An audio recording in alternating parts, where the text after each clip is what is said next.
All right, good evening to each and every one of you. Thank you for your presence this evening for our April meeting, our Weldon City School Board of Education. I will call this meeting to order at 7:02 p.m. We call our meeting to order. We'll wait for our technology department to pull up our mission statement that we can read together. I want to open reading our mission statement. Soon as it is pulled up, we will read together. All right, if we can read our mission statement together. The mission of Weldon City School District is to create and maintain a highly effective educational system in which every student receives the highest quality education. School employees and parents work together to prepare students to become caring, competent, and responsible citizens who value education as a lifelong process. Thank you so very much. At this time, we will ask our board members to review our agenda for tonight. Already know one. We need to add closed session before number 9. So what we will do is add closed session. We'll make that number 9. Approval of personnel recommendations, we'll make that number 10. Board comments will be 11, and then adjournment will be 12. Are there any other? Yes, sir. Practice. Any specific place you want it to be? That's a discussion item you want? Practice?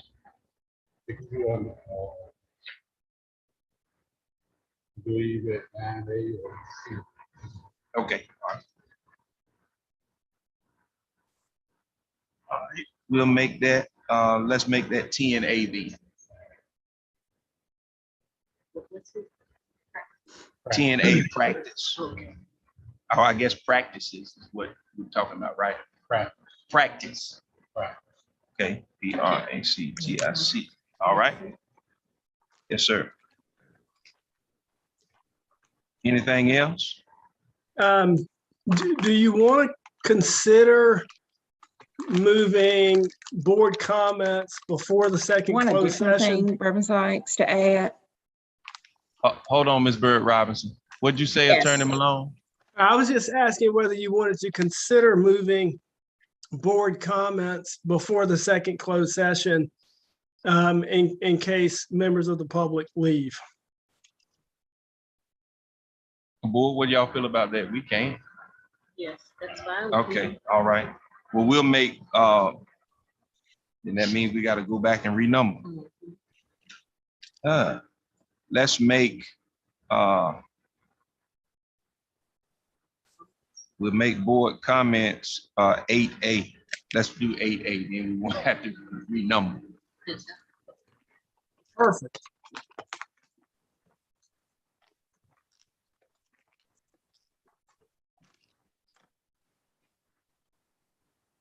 Okay, and then adjournment will go back to being number 11 then. Because we're going to strike it from 10.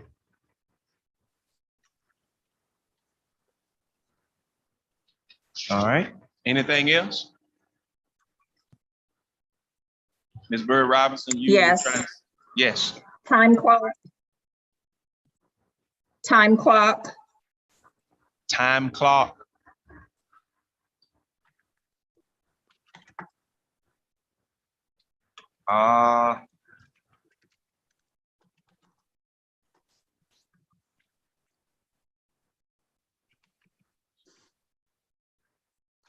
Let's make that I under reports then. Let's make that letter I.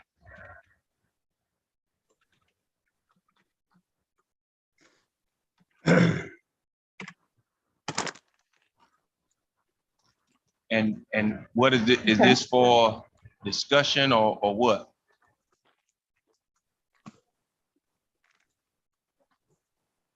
Ms. Bird Robinson? That is this- was some information that we had received before, so it's, I guess it's, so this is a discussion that we had before, so just wanted to see if we have any more information on that. That was Okay. something that our previous interim had brought to us. Okay, all right. We'll just leave time clocks. So just in, wanted to whether see if it's we an have more update, information. discussion, or whatever it is, we can get to it at that time. That's it, just updates/discussion. Okay. All right. Anything else?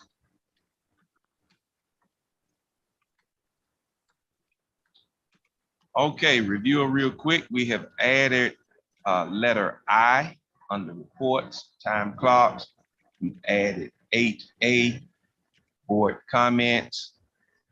9 is now adjourned to closed session. 10 would be approval of personnel recommendations. 10A would be practice, and 11 would be adjournment. Does everyone have it in that respect? Mr. Chair, Yes, sir. as we come out of fast closed session, we can ready to go. Let me remind you,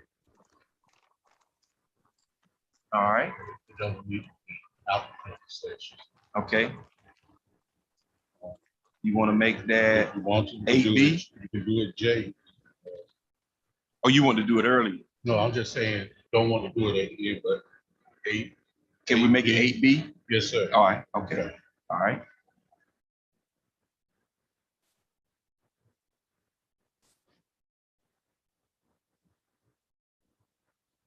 All right. So we'll go back again. We're adding letter I under reports, time clock. We're adding 8A, board comments, 8B, practice.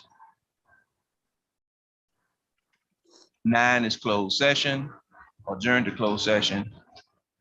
10 will be approval of personnel recommendations, and 11 will be adjournment.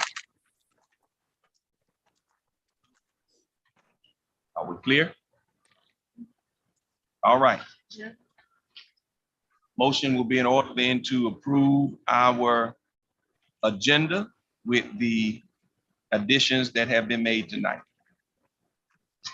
I would like to approve agenda with the improvements that have been added. Emotion. Okay. Has been motioned by Mrs. Harrison and seconded by Mrs. Jenkins that we approve tonight's agenda with the addition of 6I, time clock, 8A, board comments, 8B, practice, 9, closed session, 10, approval of personnel recommendations, and 11 will be our adjournment again. You've heard that motion. Any further discussion on readiness? Hearing none, all in favor, would you let it be known by your voice vote? This is Bird Robinson.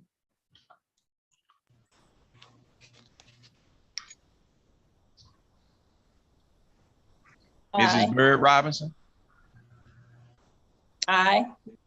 Ms. K. Robinson, Aye. Mr. Williams, Yes. Mrs. Jenkins, Sykes, aye. Mrs. Harrison, Yes. Ms. Hale, is she on? All right, let the record reflect unanimous approval of the 6 board members present at this time. All right, we will proceed to move forward with approval of minutes. Approval of minutes from our January 12th, February the 1st, and February the 17th board meetings.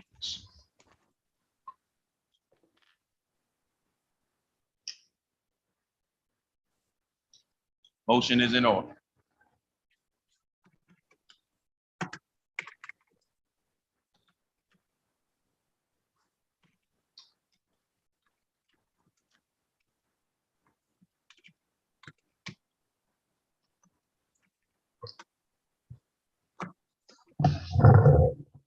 I make a motion that we approve our minutes for January and February.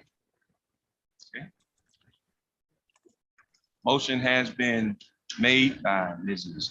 Harrison, seconded by Mrs. Jenkins, that we will approve the minutes from the aforementioned dates, our open session minutes. You've heard that motion. Is there any further discussion or unreadiness? Hearing none, all in favor of that motion, would you let it be known by your voice vote at this time? Mrs. Harrison, Yes. Sykes, aye. Mrs. K. Robinson, Aye. Mrs. Bird Robinson,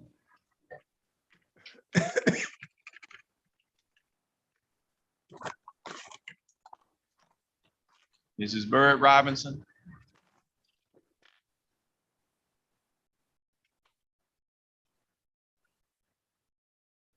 Mrs. Jenkins, Mr. Williams, Yes.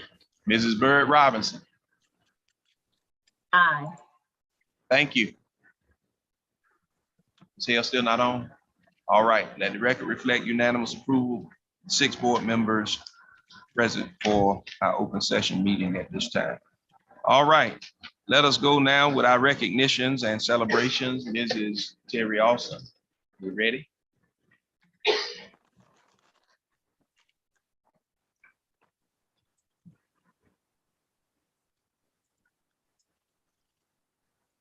Good evening. Evening. With respect to board chair, board members, superintendent, and our community members virtually and in person, welcome tonight to the board meeting in order to see the highlights of the great things that's going on here in Charger community.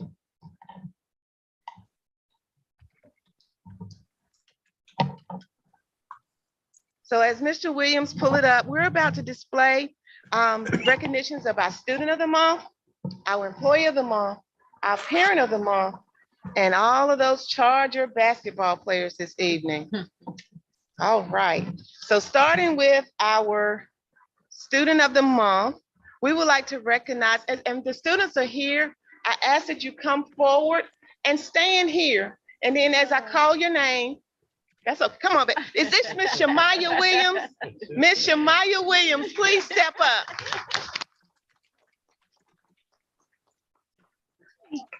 She was just leading by leadership, and that's one of the highlights for Shamara. She's a 4th grader at Weldon Elementary Global Academy with her highlights are leadership skills, outstanding attitude, disposition, and her personal development. Her parents are Miss Cindy Williams and Mr. Tyrone Clements. Will y'all please stand?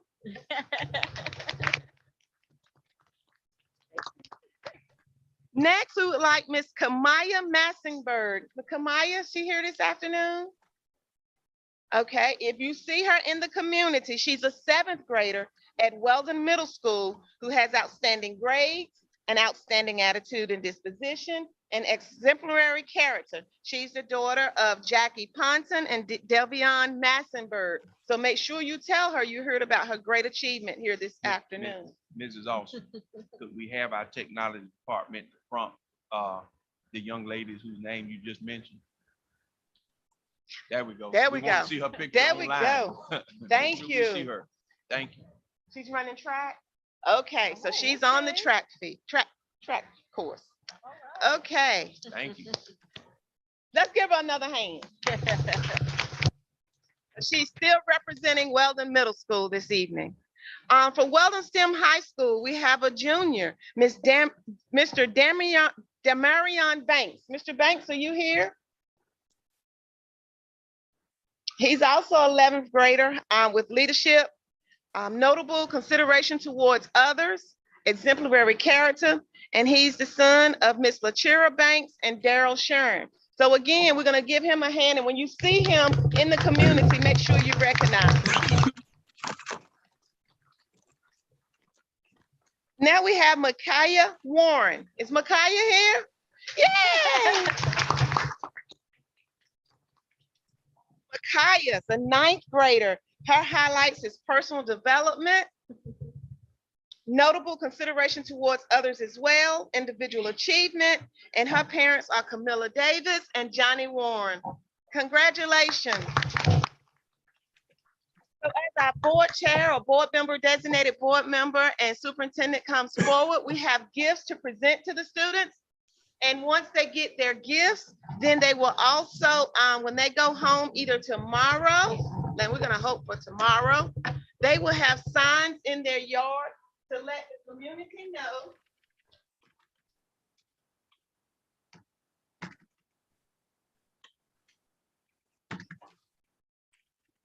our students are being treated to dinner and a movie by Roanoke Rapids Cinema here in Roanoke Rapids and Chick-fil-A. So dinner and a movie as well as plaques with our appreciation. But those signs will be in their yard so that everyone in the community will know that they are Weldon City Schools students of the month.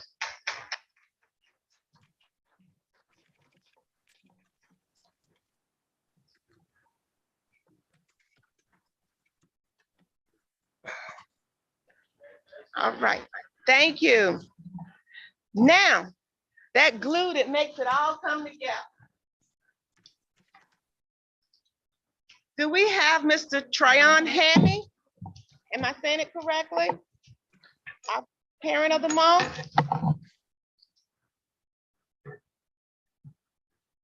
Okay, he's the father of Micaiah Hammy, who's 11th grade student here at Weldon STEM High School.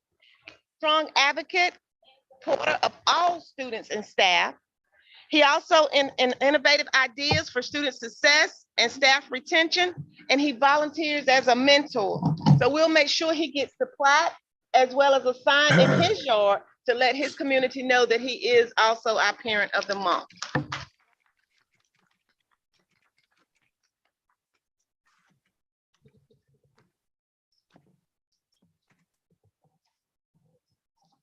Next, our employee of the month.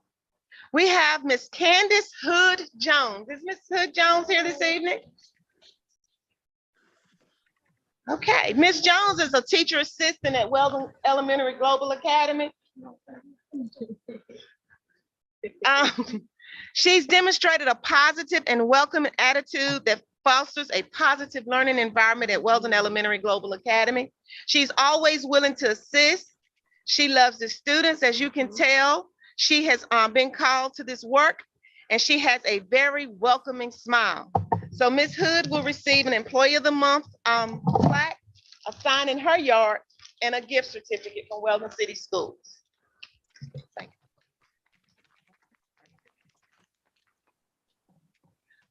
So we want to recognize, and also, since this is our board meeting for the month of April, April is Volunteer Appreciation Month.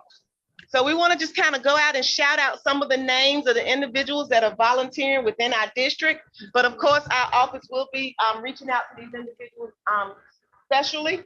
But in talking with the schools and checking your list and checking it twice, we have Miss Peggy Staten, Miss Lujinger Lee, Miss Carla Ponton Farrow, Miss Kathy Purnell, Miss Mary McRae, and I want to add Stephanie Smith, Chief Davis, and Kristen Martin also to those lists as being volunteers here in Weldon City Schools.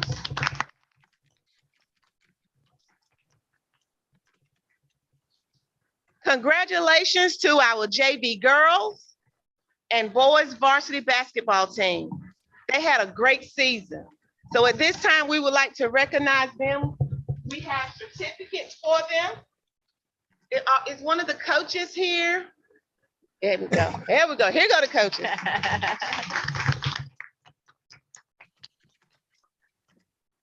So special appreciation for our coaches for being there with our students and supporting them and preparing them for this endeavor.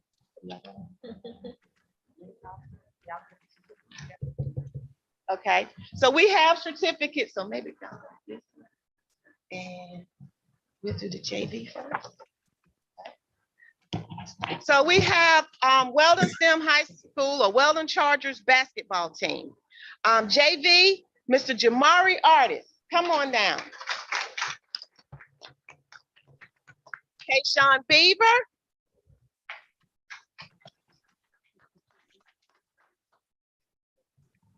Kyson Bevier.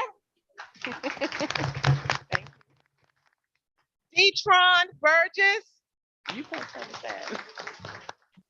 Darby Edmonds. Kelly Evans.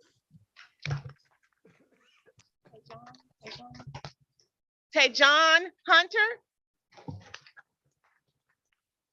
Jamar Johnson. Nija Parker. Nasir Plum. James Robinson.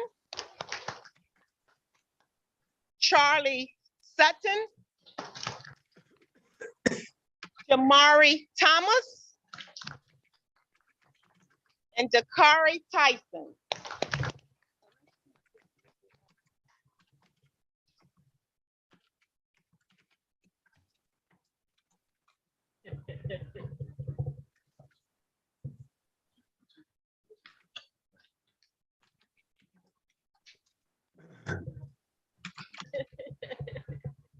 Congratulations, fellas. Good job. Good job.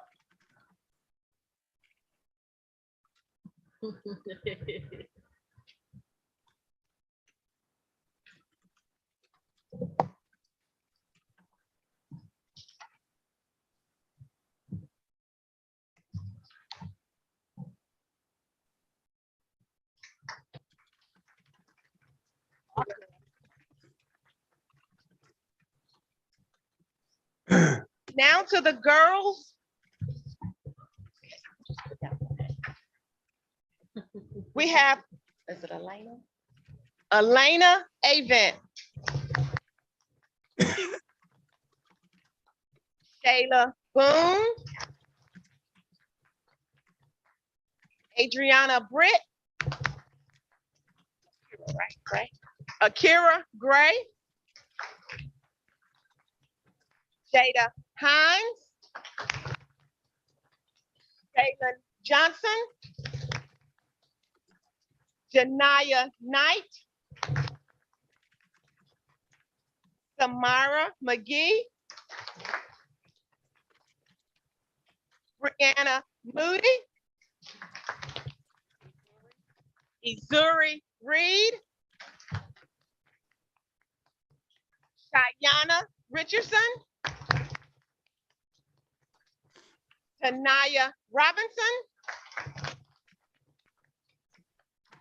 Kennedy Silver. And Sparkle Ramson.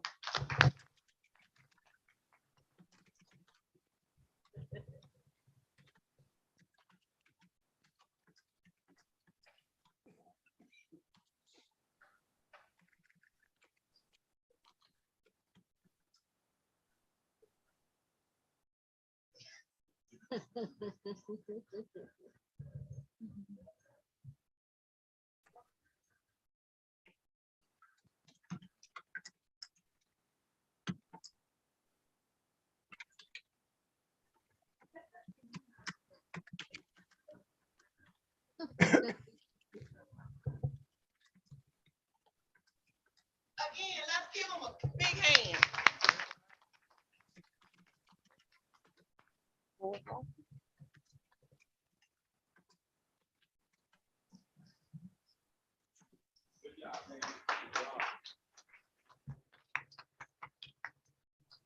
Okay, it's time for those varsity boys. Let's call this Charge of Pride, Adrian Allen. Navario, am I saying it right? Navario Alston. Trey Alston.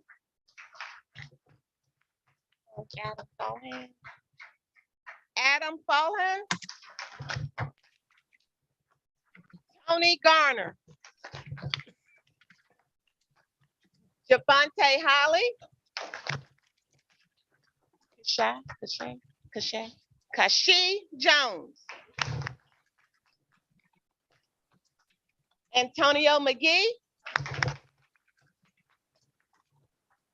Imari Mills. Carlos Pitchford. Devon Squire, Bryson Williams, Tavia Williams, Taquan Terry, and Omarion Lashley. So, okay, let's give them all a big hand.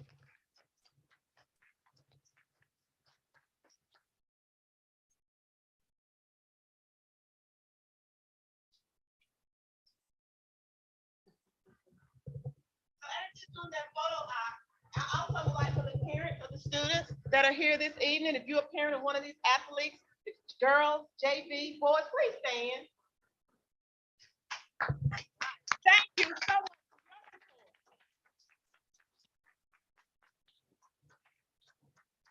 much. And I want to thank you for the opportunity to be able to highlight and your patience as we highlight our great students here at Weldon City Schools. Thank you. Thank you, Ms. Austin.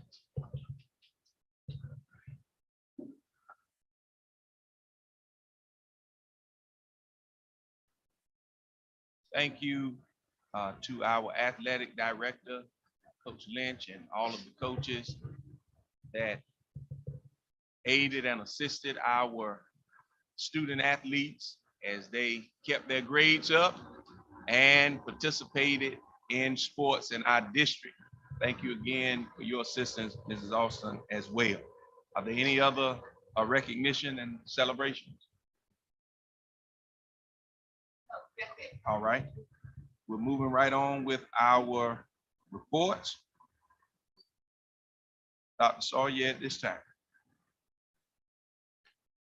We'll wait just a moment. Yeah, Some of the student athletes Uh-huh. are excusing themselves, so we'll wait a minute.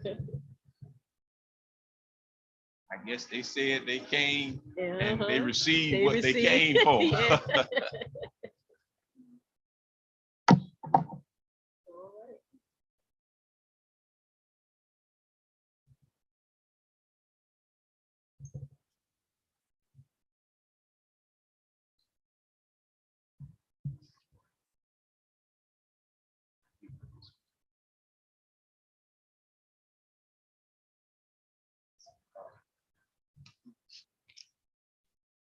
Thank you so much. All right, Dr. Sawyer. Yes, sir, Chairman Sykes. Thank you, Vice Chair Bird Robinson, board members, Ms. Hale, Ms. Harrison, Ms. Jenkins, Ms. Kay Robinson, and Mr. Williams. We had a wonderful spelling bee today at Weldon Elementary Global Academy, thanks to Ms. Martin, Principal Hunter, Assistant Principal Tyler, Dr. Carpenter, Miss Pierce, and Miss Jeffers. And in the spirit of the spelling bee today at Weldon Elementary Global Academy, I would like to begin my report with the word, and the word that I have is barrier. I'm not going to ask you to spell it, but I am going to give you the definition. Barrier is anything that restrains or obstructs progress. Something I learned in a recent meeting are ways to remove barriers. One, there are 7 ways to remove barriers. 1, connectivity. 2, digital literacy. 3, college and career readiness. 4, community engagement. 5, student achievement. 6, student wellness. And 7, teacher retention and success.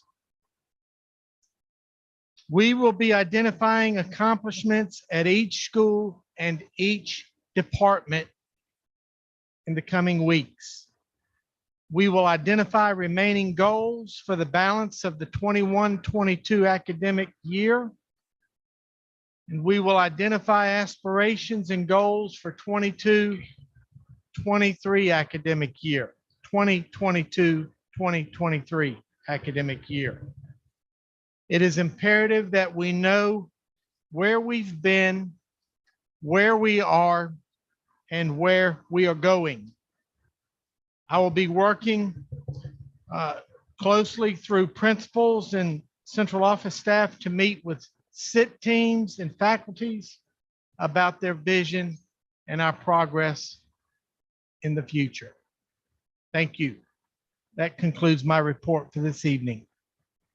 All right. Thank you so much.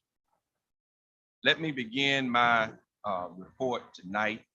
Many of our student athletes, parents have left for the evening, but nonetheless, let me do as I always do for our monthly meetings. I want to wish all of our students, student athletes, their parents, our community stakeholders, our staff in our district a very happy birthday. You were born in the month of April. We wish for you many more years to celebrate living and life.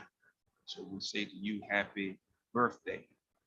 Also, let me report tonight that the committees that the chairperson was responsible for appointing to serve on our board, we have our Building and Grounds Committee, we have our C&I Curriculum and Instruction, EC, and Student Services Committee. And we also have our Finance Committee with our HR department, a part of that as well. Those committees have been appointed. Those committees have either met or they are scheduled to meet this month. So that's good news to say that our committees have been working. Mr. Williams and Mrs. Harrison, the Building and Grounds Committee, Mrs. Bird Robinson and Mrs.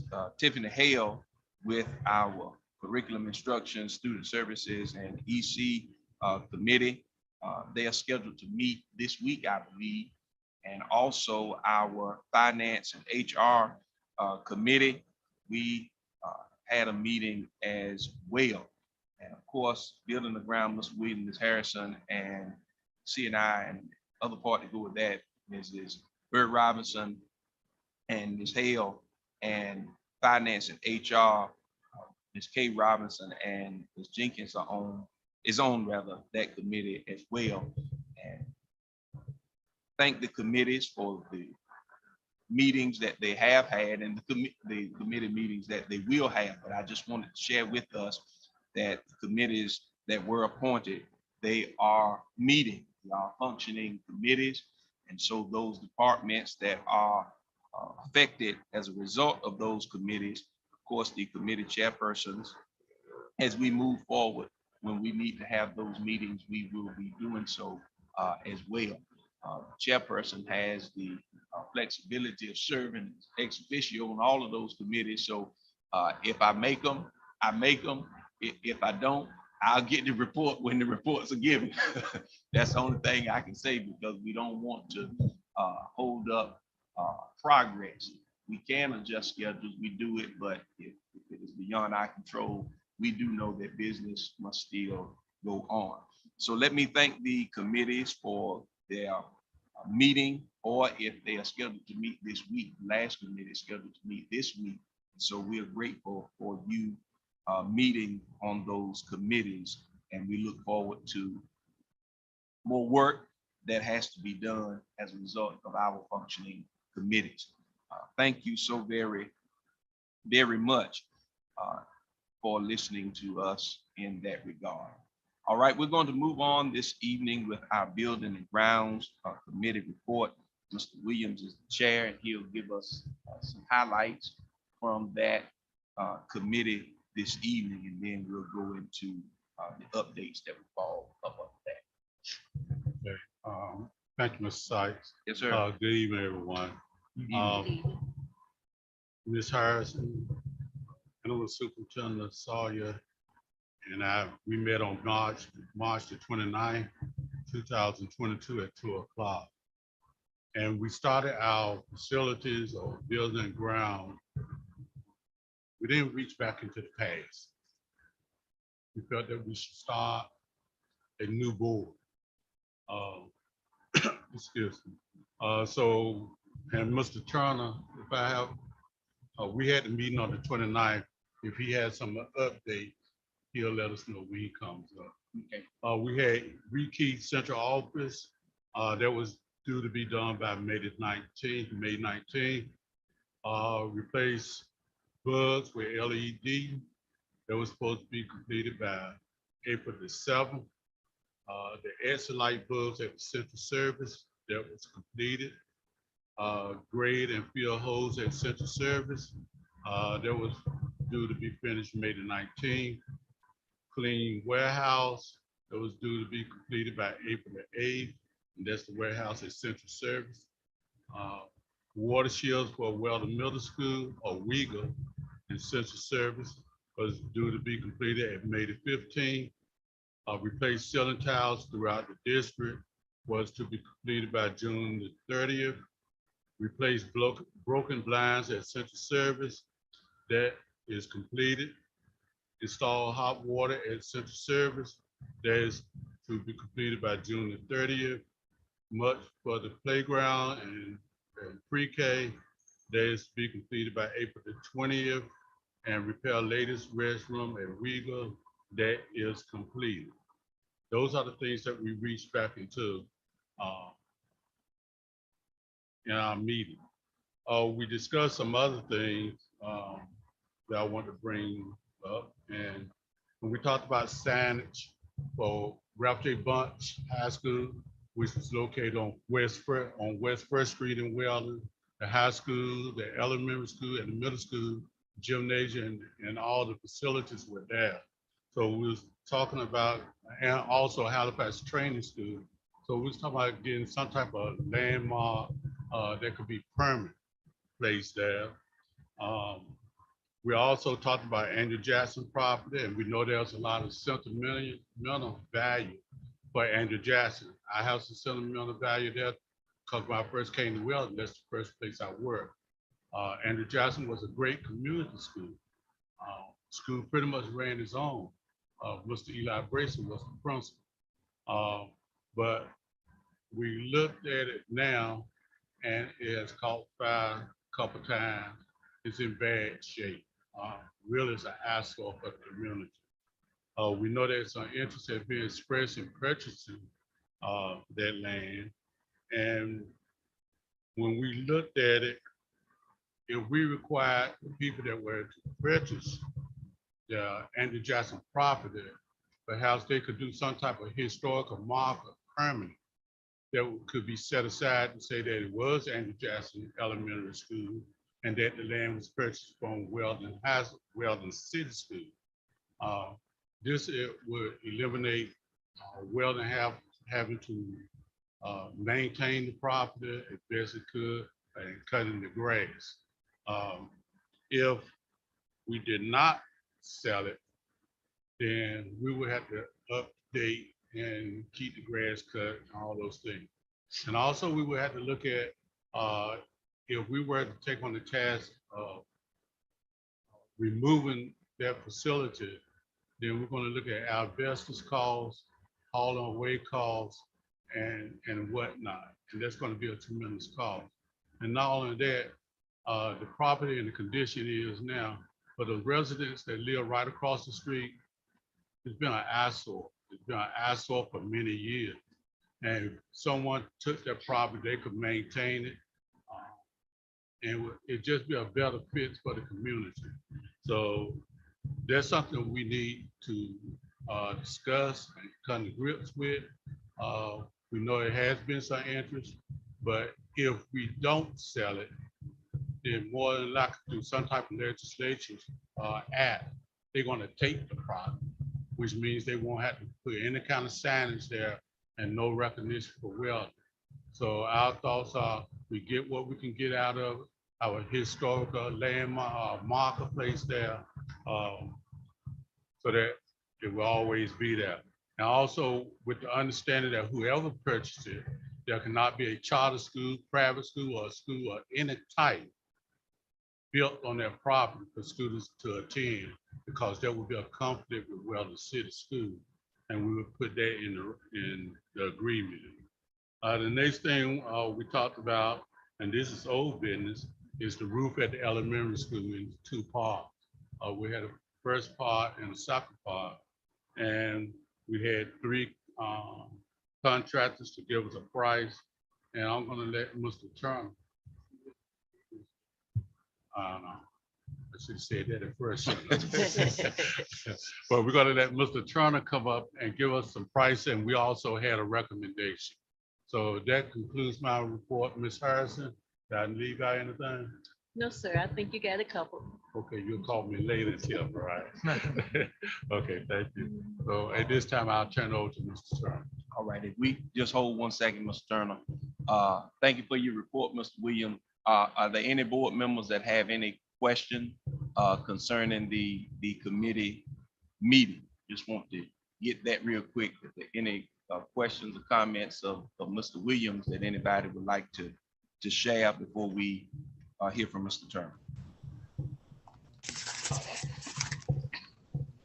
I have a question, Mr. Chair. Yes, go right ahead.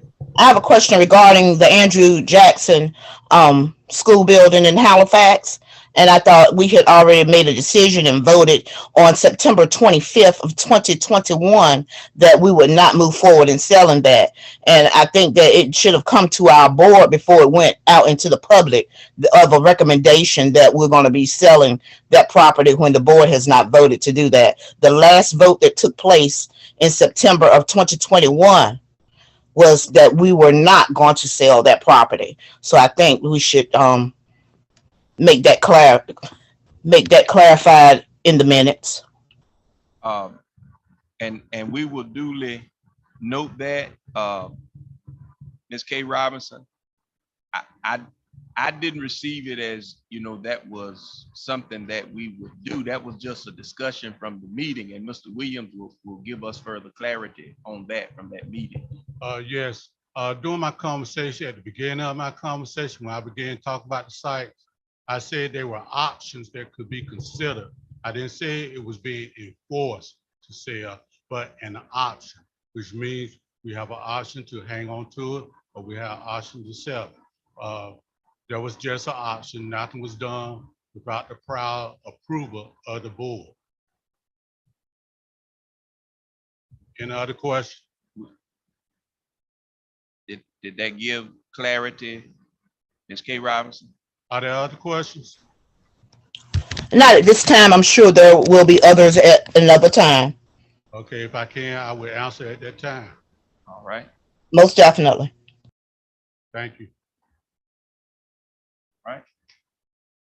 All right, committee, thank you all. I was unable to make that meeting, but I hope that when the next one is scheduled, I'll be able to be in attendance of that one. Mr. Turner.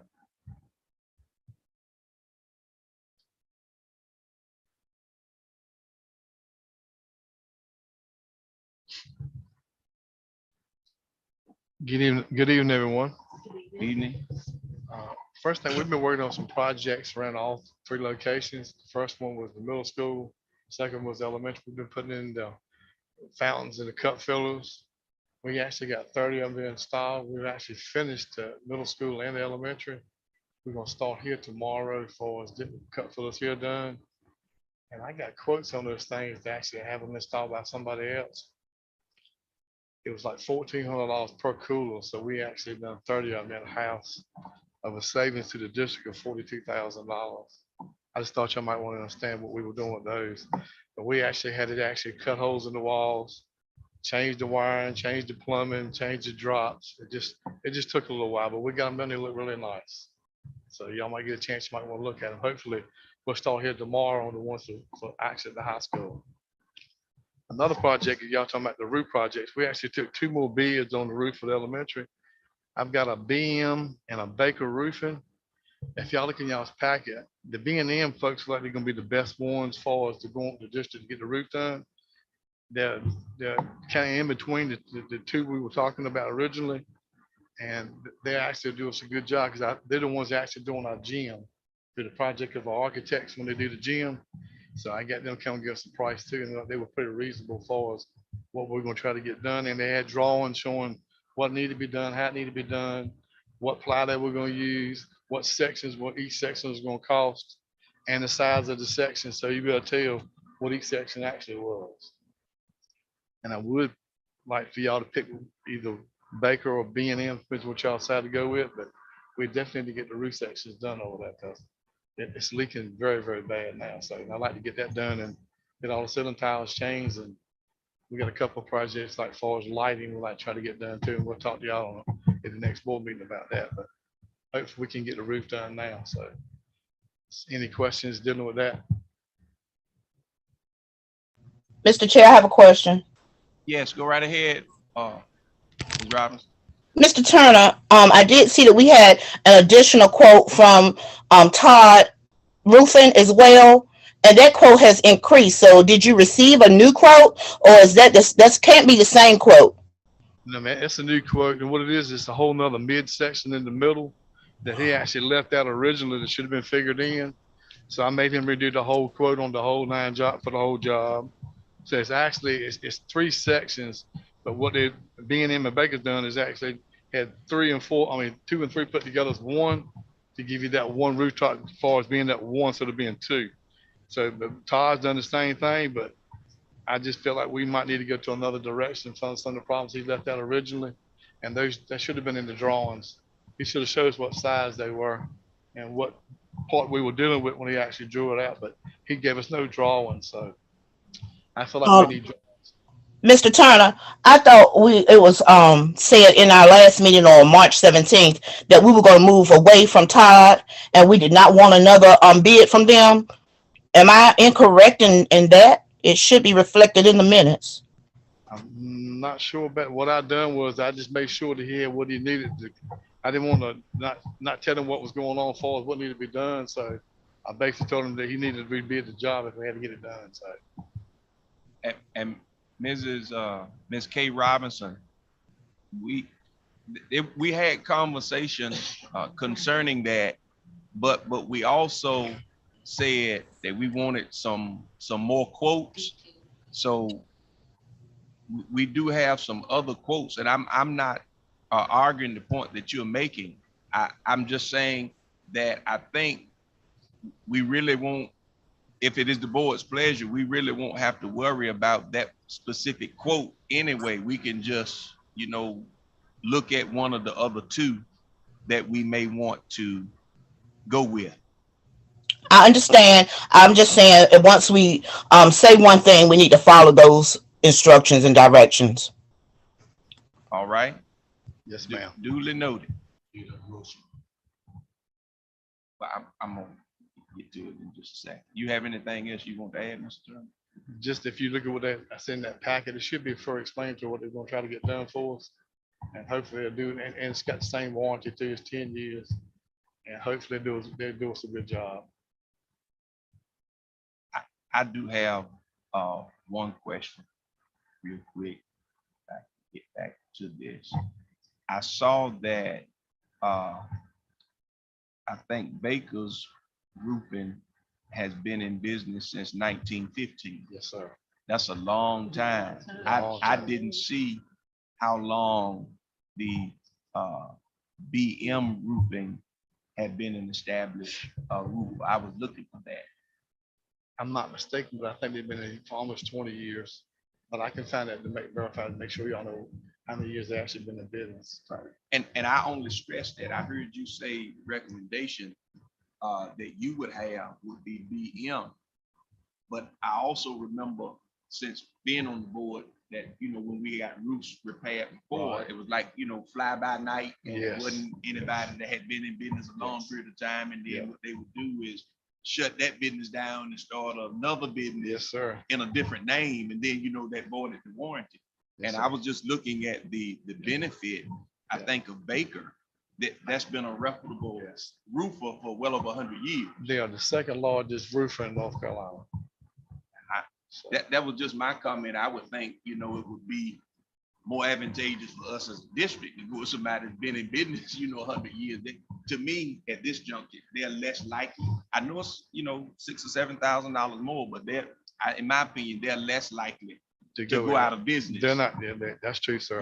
So Yes, versus I the agree others. with That was the comment that I. The only reason I really actually mentioned B&M because they actually got the contract to do the gym And I just thought the contract was going in the area at the same time.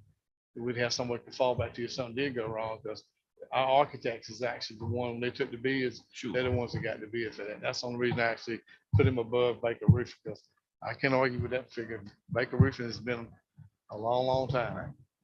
That's just my concern, you know, because we, board members, you all know, we've talked about that and we've had experiences with that, I think, 2 other times in the past. So that's what I'm really looking at. And I mentioned in some of my board meetings too, we definitely have somebody be reputable to come back to make sure that somebody there Sure. when something happens. That's true. I mean, we want it done right, but we want somebody that's gonna be in business.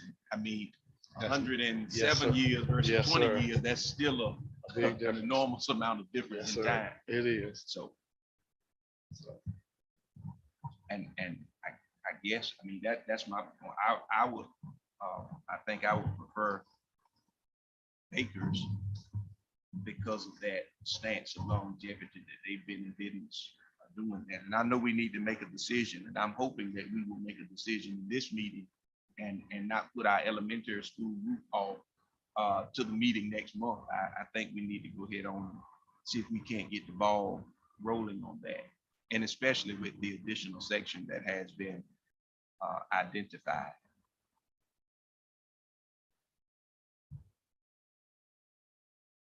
Thank you for that, Reverend Sykes. Sure. I have a question. Yes, go right ahead. We talked about, Mr. Turner, we talked about the roof at the elementary school. What about the roof at the central office? All right, now basically I'm gonna go back to the same thing once I get this situated. What's going on at central office roof is actually the metal roof itself. And I'm gonna have to get prices on those sections where it's leaking at now. Because what's going on, that roof was done probably 15, 16 years ago by me and Fred. And that metal roof is starting to come down because it only had a 10-year warranty when we actually installed it. So we're gonna have to figure something different on that now, because it's getting to be the same problem. We got screws coming back up, they're starting to leak.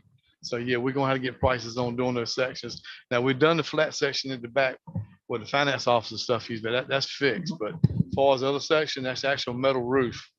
It's the big section from the front that the superintendent's office is in, then the other one in the front, that's the main office, ties back into the big part of the building.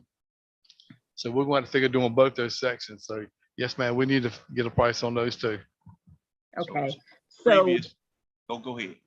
so the people that are working in those front offices, I'm not sure which ones you're all that you're talking about, but those offices, where are those people going to be housed? Those employees going to be housed now?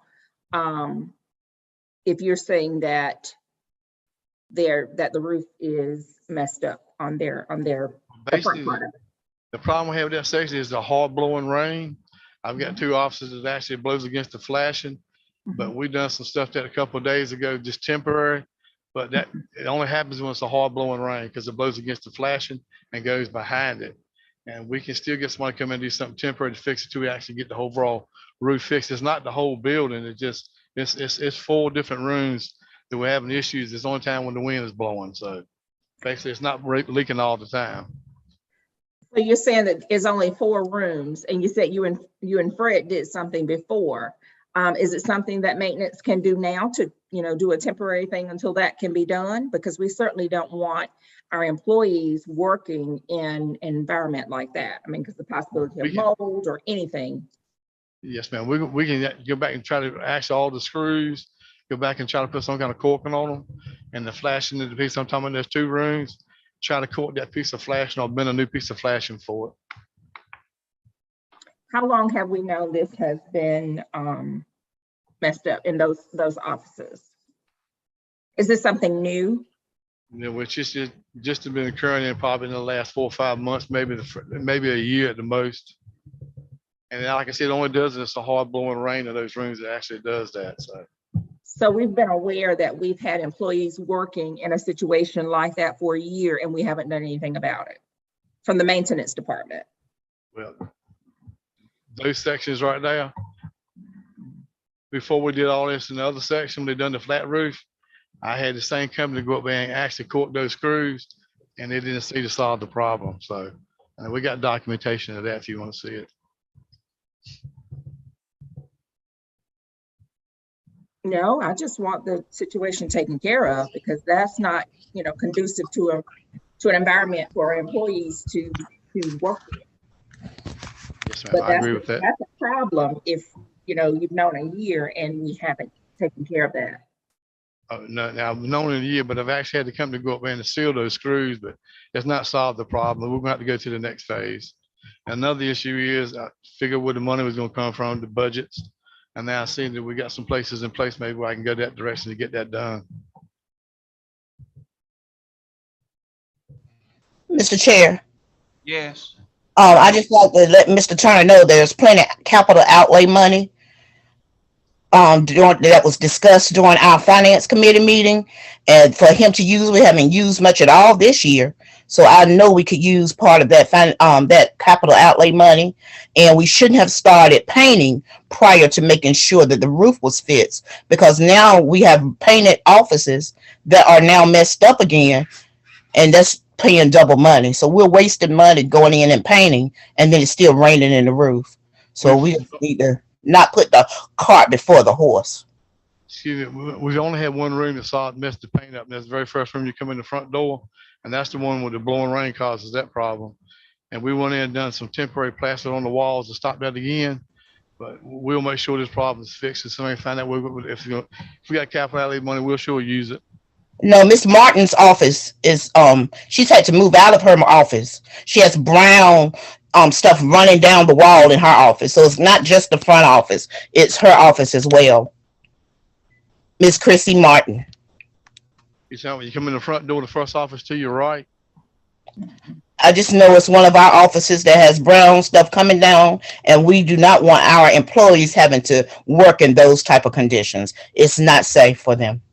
Yes, It's ma'am. not to the left, to the right. And Mr. Turner, don't Yes, ma'am. ever let money be the reason why you don't submit something, because I do realize that it takes money, but when it comes to our students being safe, our staff being safe, and that's everyone, we want to make sure that whatever we can do, we can try to support it. Again, we do realize that, we are a small district and we have to look at dollars, but when it comes to safety for everyone, then please still go ahead and turn those things in.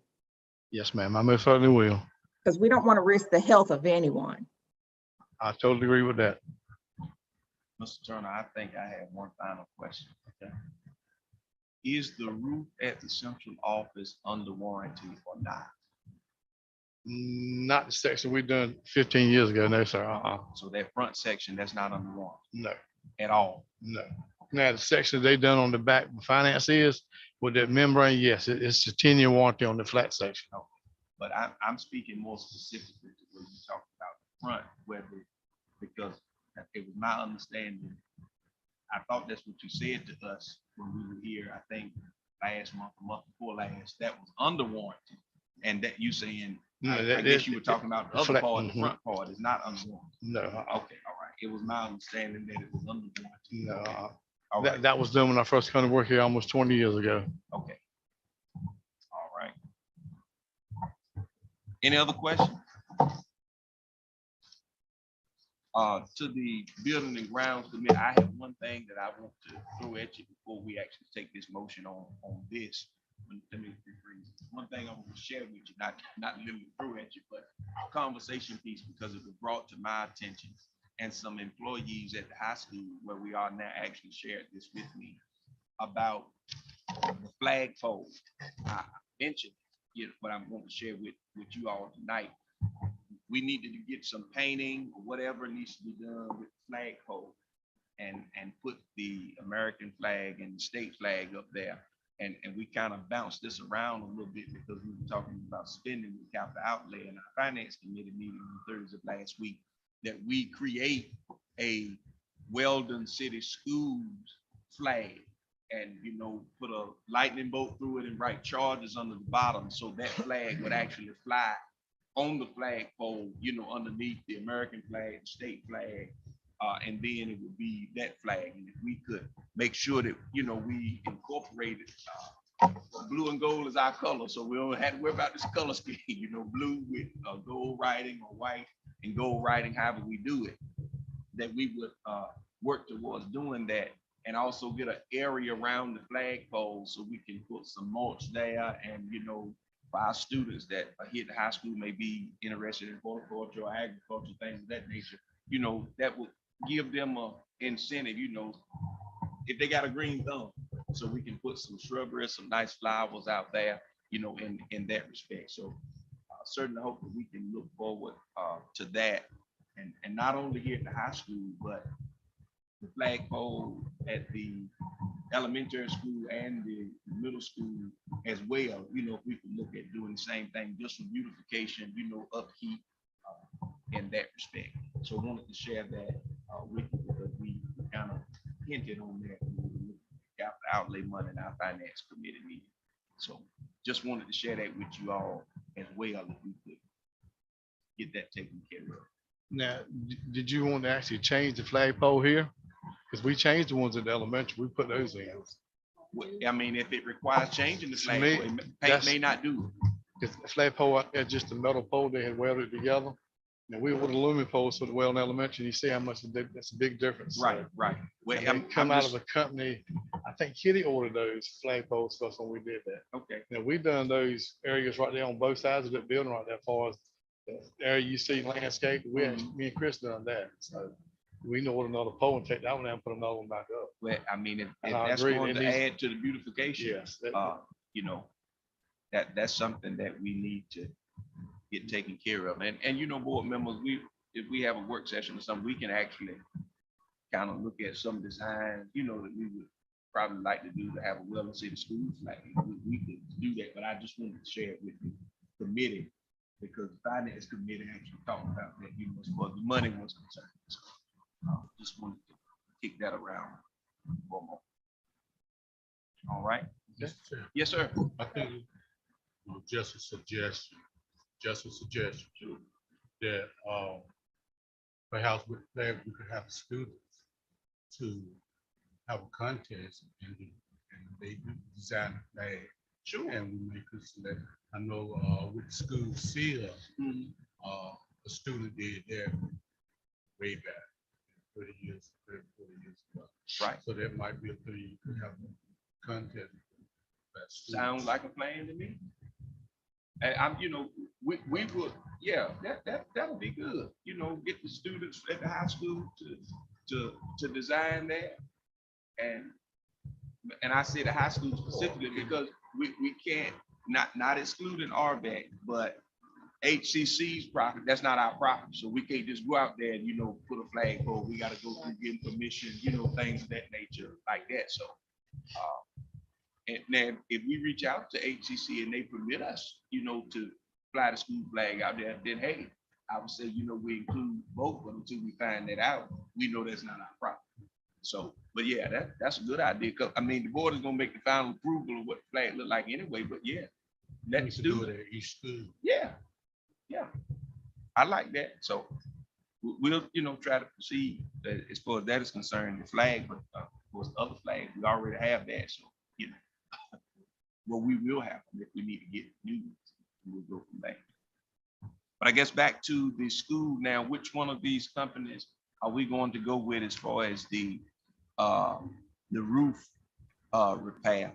And as I stated earlier, my recommendation would be to us that we go with Baker.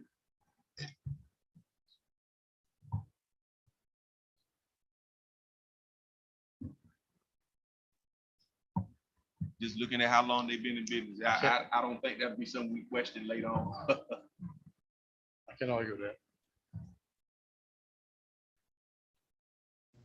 Mr. Chair, I move that we move forward with Baker Construction with the elementary school roof. Yes, sir.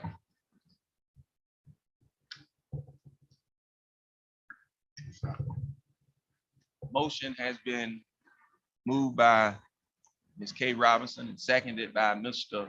Williams that we would move forward with Baker's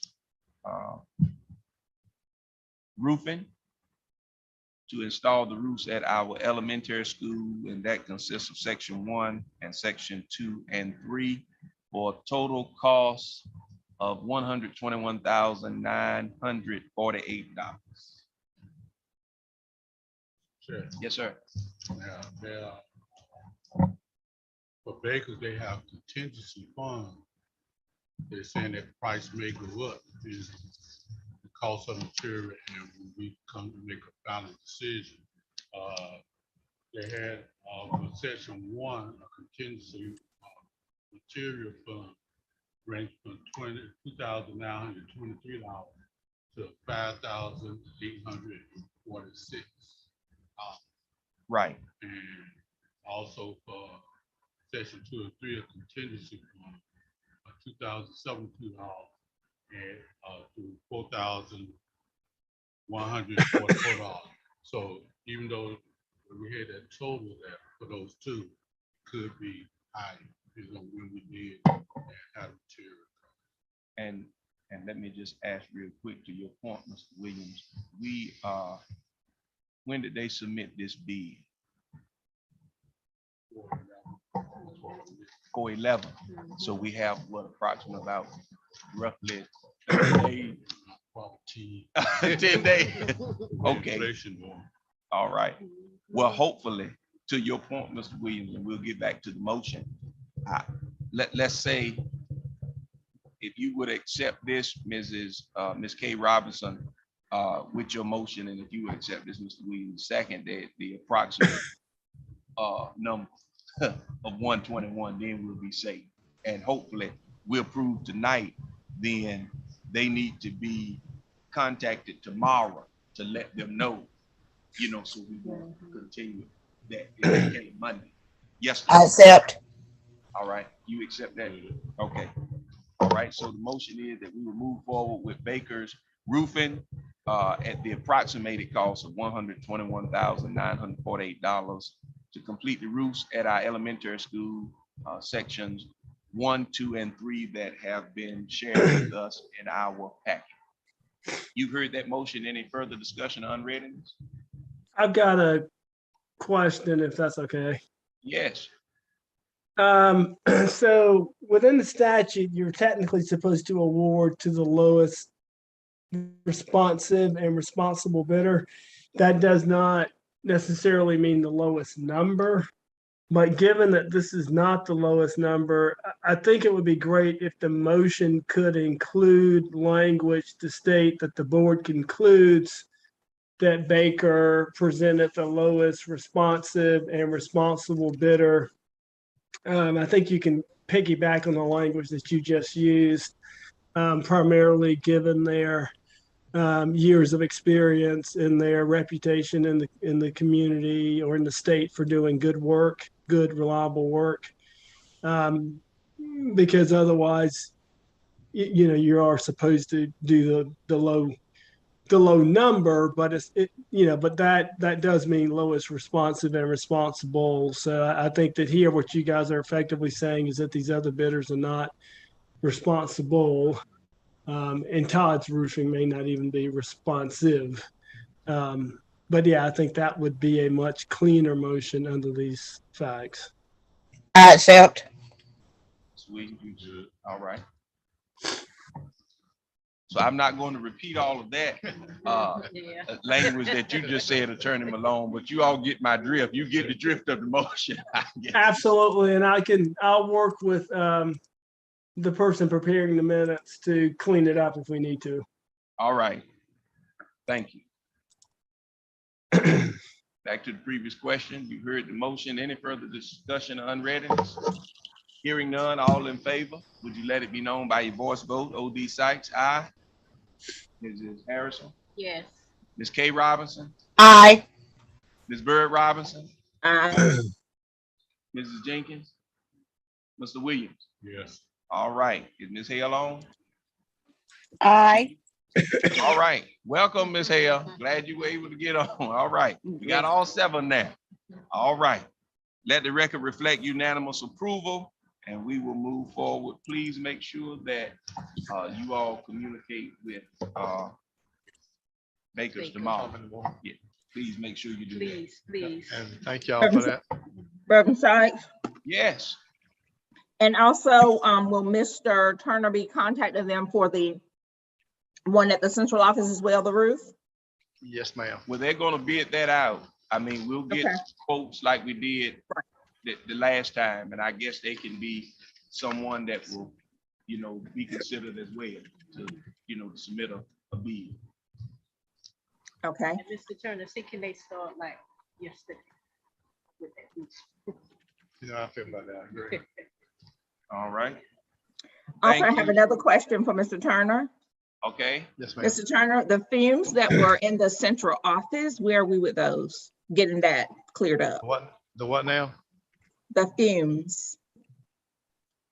The The few smell. Fumes, the smell. The smell. central office? Are you talking about the central office, Ms. Roberts? I am. Basically, the issue on that is it's oil-based paint. It should have been latex. And I was left out of that loop. I'm not talking about from paint because I realize paint have a smell anyway. I'm talking about like when it rains in there. There's like a funny odor. At least I've noticed it when I've come in and it's raining. It's kind of like a, I don't want to say a mold smell, but it's a funny smell in there. That's my first time hearing that, but I'll check in that tomorrow too. And we'll climb up in the ceiling, look, make sure we have any problems as far as being wet in the ceilings causing that smell. And I'll look at the floors and the walls too. That's my first time hearing anything about a smell. As far as been dealing with mold and mildew. Thank you. Anything else?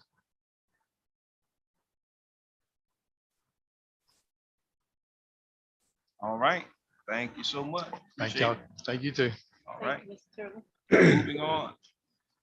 Moving on with our Finance Committee report, HR. Ms. Kay Robinson, if you want to share a report from that committee.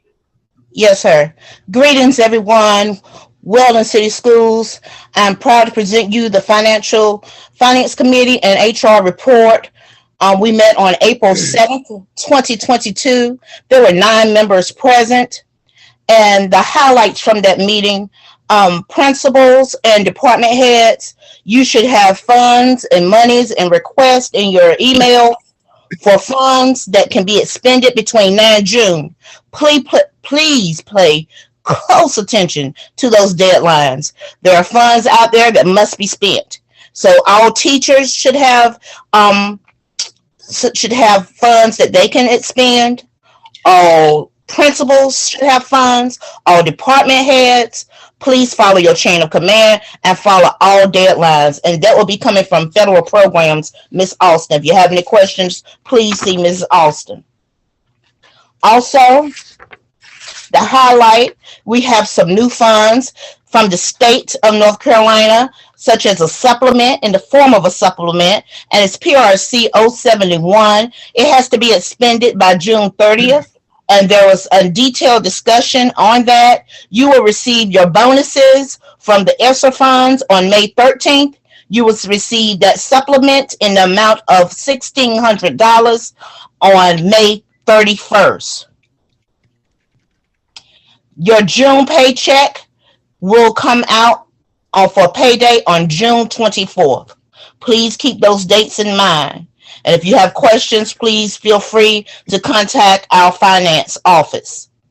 Also, there needs to be something added to our agenda tonight, Mr. Chair, regarding the question that we received from finance regarding the bonus for the end of May.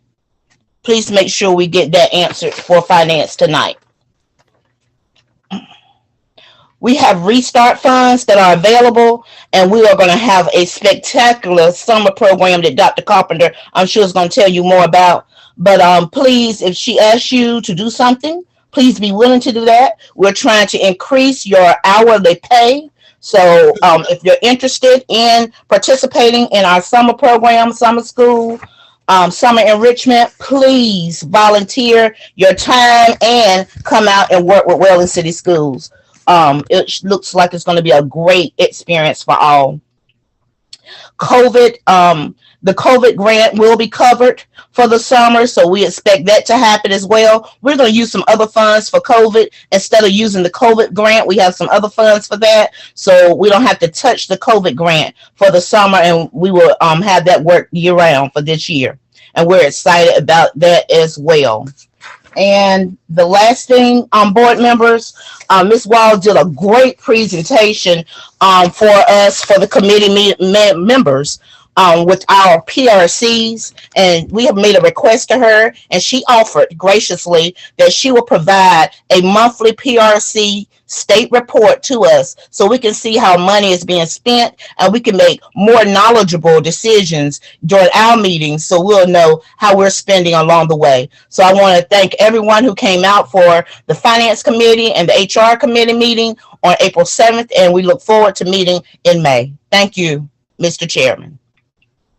All right. Thank you, Ms. K. Robinson. And let me say that Mrs. Wall has gotten right on it. She brought them tonight, and I have the copies for the board members that are not here of the PRCs, the actual beginning budget, what we have spent year to date, and the remaining balance. We have them, so we won't have any excuse. And I will say Ms. Wall is here tonight. She's going to give us our finance reports, that we're very appreciative of this. She brought this to us and saying that she could prepare this for us, and hopefully that's something when the transition that she transitions out, that we will continue, because it's been implemented now. I think that's wonderful. So we'll know month to month where we are, and it won't catch us at the last minute trying to expend funds before the year end of June 30th. So thank you so much, and we're looking forward to our next committee meeting as well. Ms. Wall, we'll ask if you would come at this time and share our financials for the month of February and March, I believe it is you. Yes, sir. Got March up first. As you know, Chairman, board members, and Dr. Sapir, your financial statements are for funds, your current expense, your child nutrition, capital outlay, and local. The first one is your current expense, Fund 2. Your revenues for the month of March were $72,966, which brings your year-to-date revenue to a little over 1.9 million. Your expenditures for the month were $231,963, which brings your total expenditures for the year to a little over 1.5, giving you a net result in the positive of $389,182, and an unobligated fund balance of a little over 1.5 million. The second one is your capital outlay. You had revenues of the month of $29,489, which brings your year to date to $363,385. You had expenditures for the month of $16,020, which brings your year-to-date expenditures $162,565, giving you a net result in the positive of $200,820, which gives you an unobligated fund balance of a little over $730,000. Child nutrition is your next one. Month-to-date revenues were $55,583, bringing your year-to-date revenue to $495,073. Your month-to-date expenditures were $72,683, which gives your year-to-date expenditures of $556,464. Your net result is in the negative at this point of $61,390. Sometimes the federal government's a little slow in their reimbursements, so we'll watch the trend, and hopefully this will catch up before the end of the year, which brings your unobligated fund balance to $254,962. The last one for March is your local Fund 8. Your month-to-date revenues were $157,951. Brings your year to date to $577,475. Your month-to-date expenditures of 48,737 brings your year-to-date expenditures to 590,710, which gives you a net result in the negative of 13,234. In Fund 8, several of the revenues are, you have to send an invoice out to get the money back in. So it's just a turnaround time. In fact, some of that money has come in this month. So don't get upset with the red. Gives you an unobligated fund balance of $611,400. That was your financial statements for March. Any questions? If you don't mind, hold seconds long. Any questions for our March monthly financials from local capital outlay, child nutrition, and our local fund? Board members online, any questions? No, sir. All right, ready for February. All right, well, we'll backtrack a little bit. For the month of February, your current expense fund 2, you have month-to-date revenues of 201,796, bringing your year-to-date at that time of a little over 1.8 million. Expenditures for the month were 189,433, bringing your year-to-date to 1.3 million. Net result for that period of 548,179, bringing your fund balance to 1.7.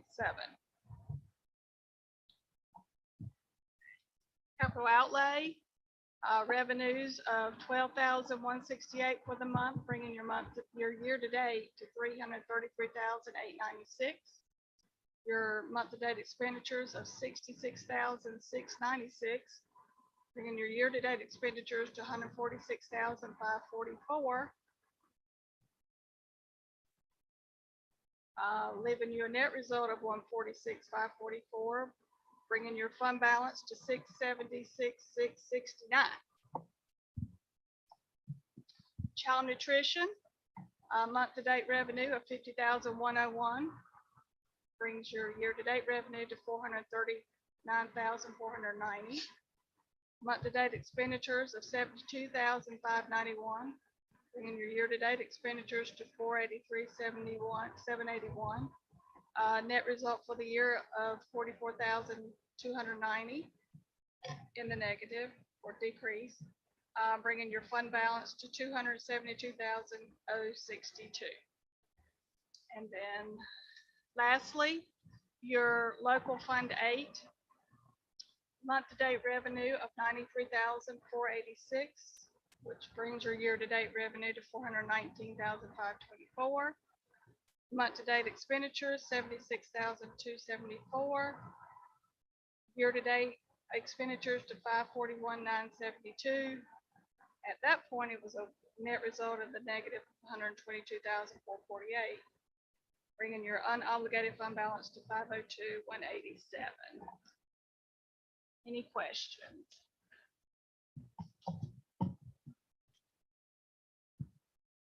Any questions from board members for February monthly financials?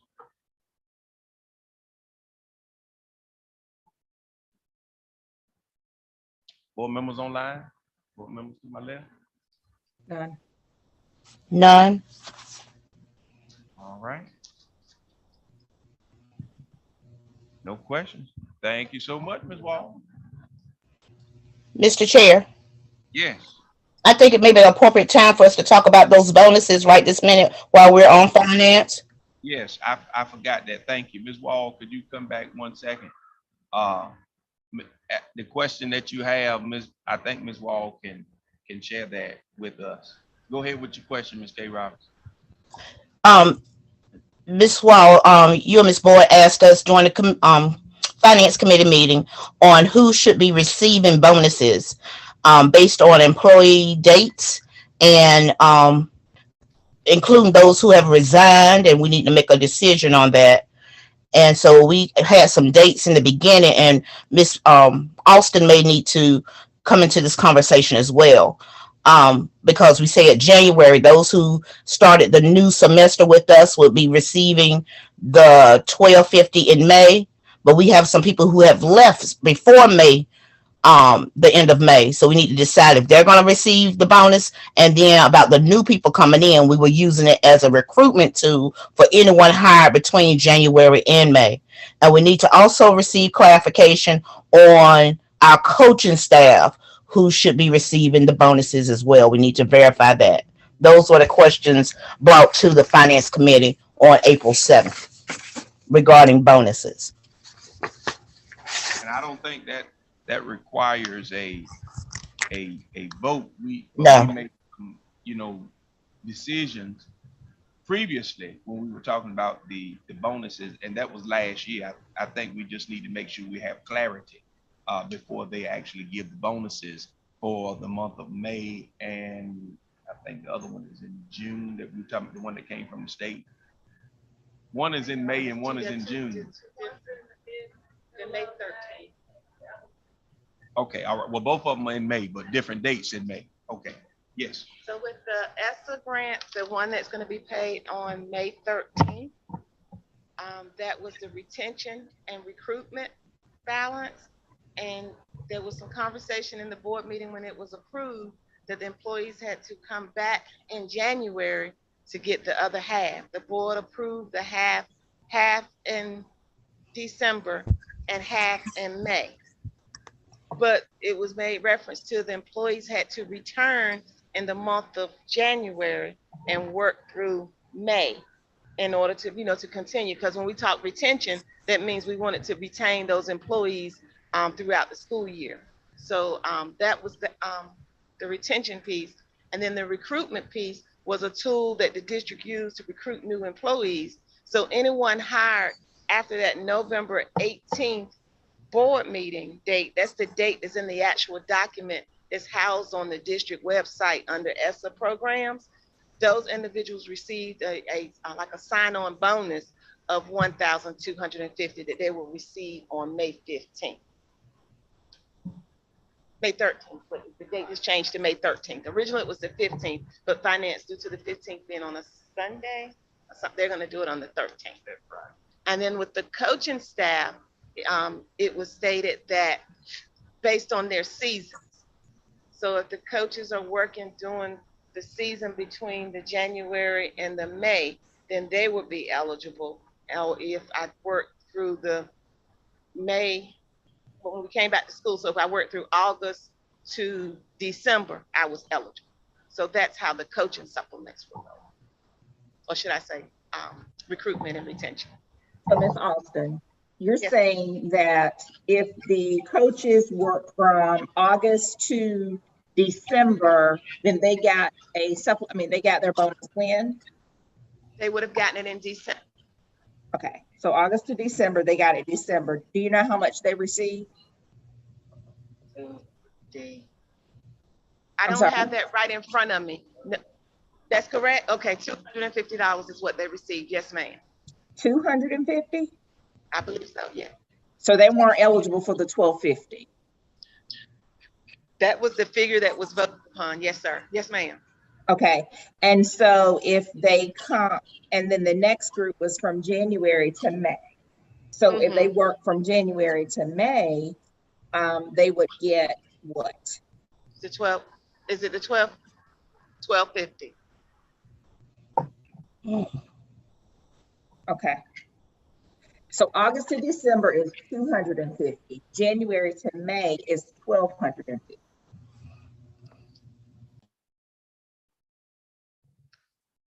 Is that correct? Yeah, that's what, yes. And it's on the, yes, ma'am. That was the document that was voted upon. And because we put the board approval on the bottom of that, on the date. And I believe it was that November 18th date. Okay. So is the exception, if you are a coach and a teacher, then you only get once, right? There weren't, to my understanding, there were not any I don't think we even had that situation. We We didn't have didn't that even talk discussion. about No, that we discussion, no, didn't. ma'am. Okay, and I was just Because asking. what it was, they would be contracted employees. So I think the employees was receiving that on the employee side. So that Mhm. was not addressed in the proposal. Okay. Ms. Austin, Yes, ma'am. why is why is there a difference with the amount? August to December and January to May. That is $1,000 difference. So I'm just trying to understand, or see where the difference is coming from. And I did not work with the contracted employees. So all I know is what was added to go into that part. We was working on was the recruitment and the retention, and then later the contracted employees came aboard. So I did not have I mean, it was a team. I don't really understand. I didn't understand that piece. Okay. So I guess that's something we need to go back and look at, because if the coaches have worked from August to December and they only got $250, and if you're working from January to May and you're going to get $1,250, then we need to kind of go back and look to see if those other coaches get that $1,000 to be fair. Is that what you was thinking, Ms. Hale? Yes, I just want to be fair across the board. Right. I think if I'm remember, and don't, what I'm standing here, because I'm trying to think about that process. I think the final total was a different total. So, but still, I don't know how that works with part of them getting it in the fall and then again in the spring. Well, it sounds like we have plenty of funds to support that. So that's something I would like for us to look at. And that didn't, so theirs is not coming from ESSA. So that's why I think I didn't have a lot to do with that. That funding source is a different funding source for the contracted employees. It's not coming from ESSA. But Ms. Wall just said, the bonus coming from, I think local was supporting the bonus for the contracted employees. That was on the document where we had broken down the pieces. So it did not come from the ESSA piece, is just the staff members, but we added the contracted, and I can share that information, where we say the funding source would be, but it's a different funding source. So that's why I'm not as alert to what, I believe it's a local fund. So my question to Ms. Wall, if we looked at that, because I'm like Ms. Hale, we're gonna do that, we need to be fair about it. You said that we have $1.9 million. Can those monies come out of that pot of money, Ms. Wall? At this point, I don't see a problem with that. Just give me an opportunity to go back. Let me revisit the whole scenario. In fact, Ms. Kay Robinson sent me some information on the athletics and the coaching. So let me get all the pieces together. But based on what I'm seeing on your funding, I don't think that would be a problem. Okay. Thank you. For us to be fair about that. I agree. Thank you. Okay, but we still need to address this particular issue, because this is really, because we know that coaches did come back in January, just like basketball. But if the sport ended in February, they came back in January, they were still coaching. So, I think that is taking care of itself. In any other sport, that takes care of itself. But what we are concentrating on tonight, not only that, I think we worked that out. Ms. Wall just helped us with that. But the other piece, as far as employees coming back in January to teach, if they left before the end of May, are we going to give them that $1,250? So if they came back January the 3rd, when we came back to school, but they left, June 30th, are we going to, go with the $1,250, or we going to use that for the recruitment, as it was stated, those persons that actually came in? Because we did say they come back in January and stay until May, that they would be eligible for the other $1,250. So if they have left, I think they have forfeited that. That's just my personal opinion. But that's what we need to decide tonight, so they will have clear direction going forward as far as that is concerned. And if I may, going backwards a little bit, and I've just shared with interim finance officer Wall, there's funds for the contracted employees is coming from the current expense fund. And a total of $14,532.76 was set aside out of current expense funding. Okay, but Ms. Wallace gonna check into the other funding. So going back to what you said, Reverend Sykes, I understand what we're saying but since we have a large pot of money, can we look at prorating or something?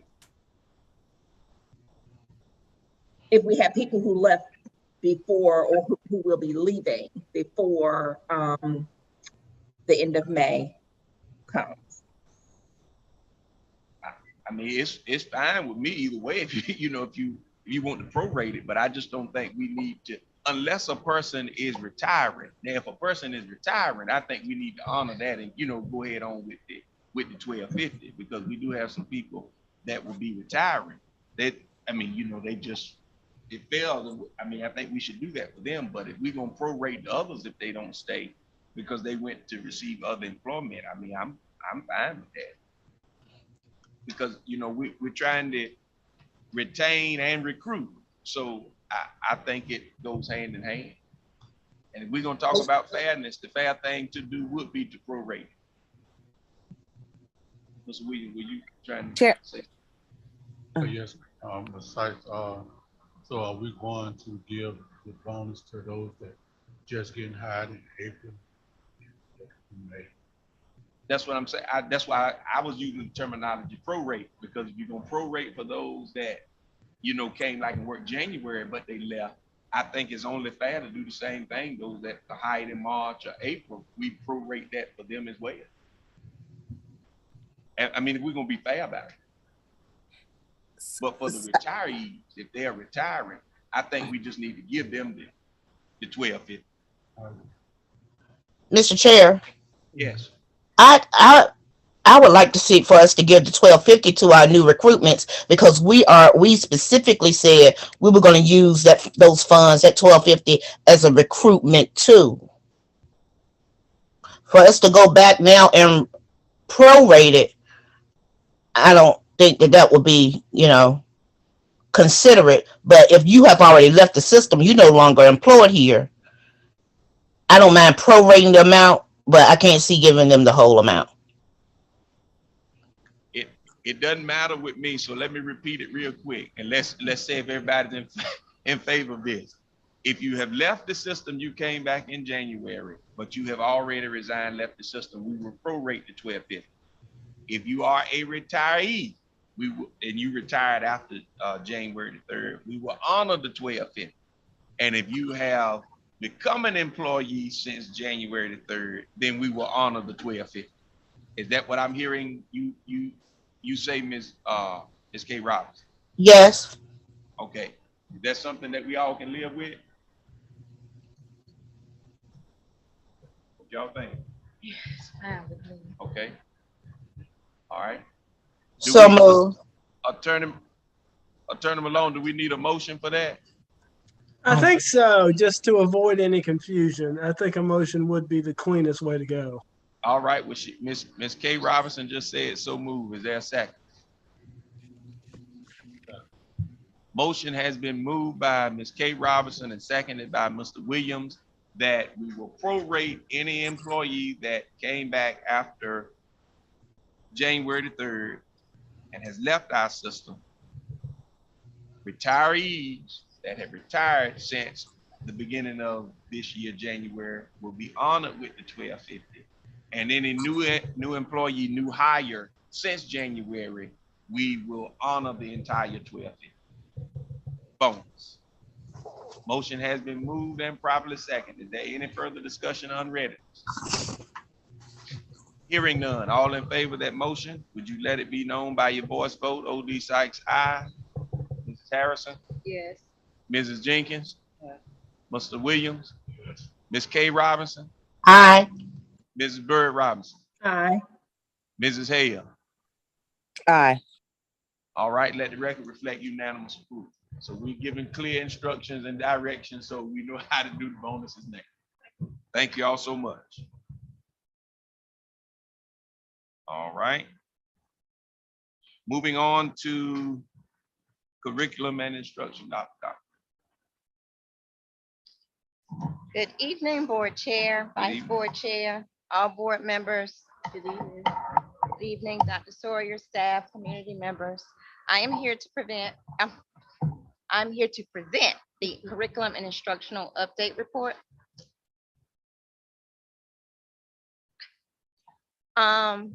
We are still in the process of planning to provide enriching summer program for our students and staff.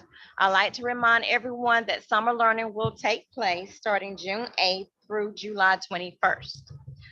Summer applications were shared with all K-12 educators on Thursday, April 7th to apply for summer learning positions if they are interested.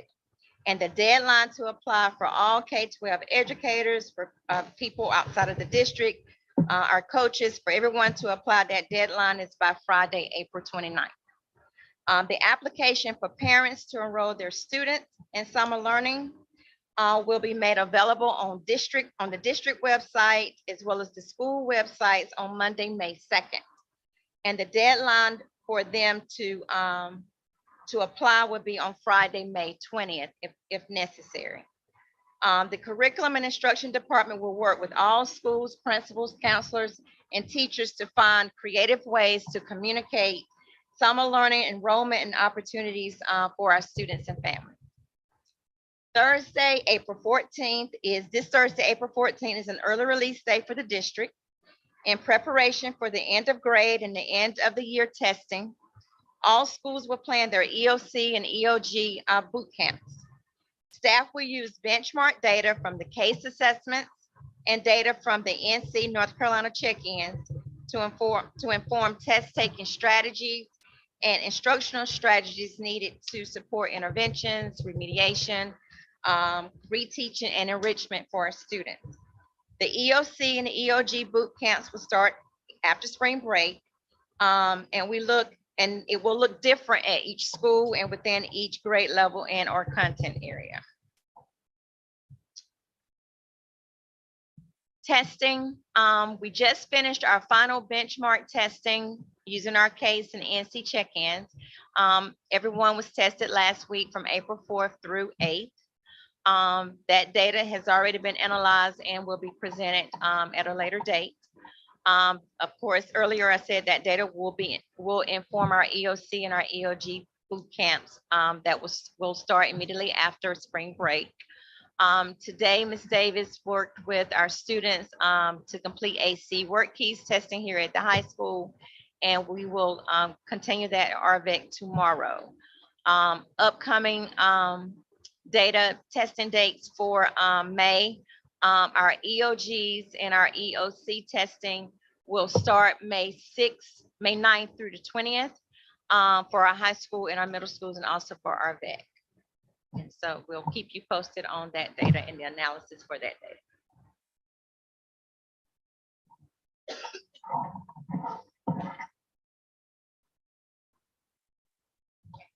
Good evening, Board Chair, Reverend Sites, Good evening. Vice Chair, Mrs. Tonya Bird Robinson, Board of Education members, Dr. Sawyer, charge of families, colleagues, and guests. Professional development. So as Dr. Carpenter mentioned, we will have an early release on April 14th.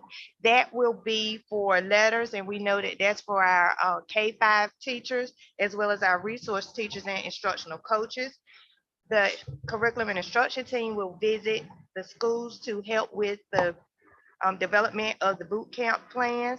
April 12th, today, we had a beginning teacher talk session, and at that session, we talked about tech twos for test taking strategy. We are still encouraging everyone to complete the staff survey if they haven't already done so, to let us know what their professional development needs are. And that link was sent by Mrs. Austin, but it's also on our district webpage.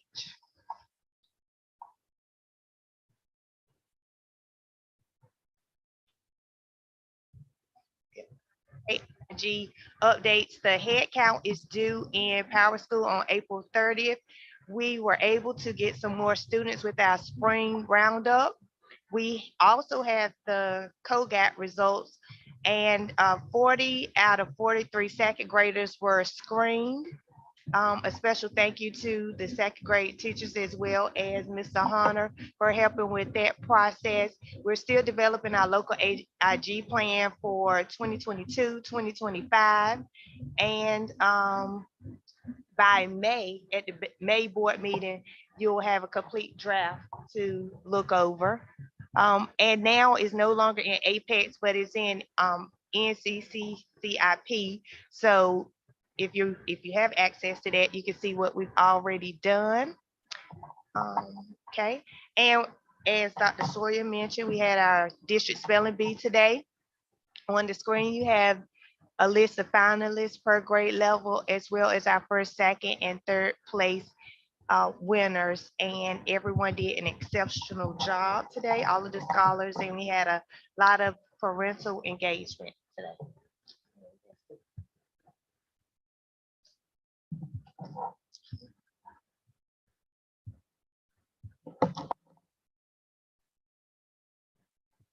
Good evening, everyone. So I will be presenting the CTE updates for you all. So we're going to start out with some good news. So the FBLA and the FCCLA went to Greensboro last month, and we had 6 students to place on the state level. So we actually had 4 from Weldon Middle and 2 from Roanoke Valley Early College. And we had 1 student, Takira Ivy, she placed first. So she actually gets to go to nationals the end of June. Oh, great, that's good. Miss Silva applied for the Chick-fil-A Leadership Academy micro grant. So she actually received the check today for $500. And the grant is to do some kind of impact project for the community. So right now we have a group of kids at RVET. We have a group of kids at the high school. So they're trying to get together to decide what they want to do. But some of the things are to basically do something for the nursing home, possibly in Weldon. So I'm not sure if they're gonna let us actually in the facility, but if it's making bags or just, going there to do something for them, but that's what they're planning on doing. Okay. This year, ENC CATS wants us to choose a 2022 CTE Teacher of the Year. So one of the criteria was that they had to work for at least 5 years in CTE. So we nominated Miss B. So Miss Rollins from the high school, she's the family and consumer science teacher. She'll receive a portfolio, I guess, in June, July. So hopefully she'll represent Weldon well. Right now we are trying to expand our partnerships and work-based learning. So we have a couple of internship opportunities, pre-apprenticeship opportunities going on. So we have the North Carolina Clean Energy pre-apprenticeship. So that's the solar camp that you probably saw Halifax County kids did the pilot last summer. So we actually have 7 kids who will be participating in that pre-apprenticeship. North Carolina A&T will be paying them a stipend of $10 per hour. So they'll get 96 hours of classroom instruction. I think Mr. Lynch is one of the teachers, and then they'll get 80 hours of on-the-job training. So I think last night we met, so I think they said it was a total of like $1,760 for 8 weeks. So that's good, So we start that it's actually going to be June 4th to July 28th. And we are going to be in the cohort with Northampton County. Another internship was summer internship with possibility of future employment is JBB Packaging Company. So I just heard about that company. It's actually in Weldon. I didn't even know it existed, but I think they make plastics. So Ms. Chevlino from the Chamber of Commerce reached out to us last week. So she wants kids that are 18 years old to possibly do a summer internship. So we have kids now that's working on their application. And lastly, the student tech team, That's another initiative through the North Carolina Business Committee Education. So where the kids actually can assist the technology department with repairing like Google Chromebooks and things like that. So we're gonna look to possibly get about 2 student interns to help Daniel this summer, and we'll go from there. And hopefully that'll expand to the CompTIA fundamentals class in the fall. And as Ms. Martin said, it is planning season. So we are working on our CTE local plan, and it's for the year 2022 to 2024. I've sent out surveys to the different stakeholders. It's due in North Carolina CSIP by May 13th. And we need superintendent and board approval by June 30th. Any questions?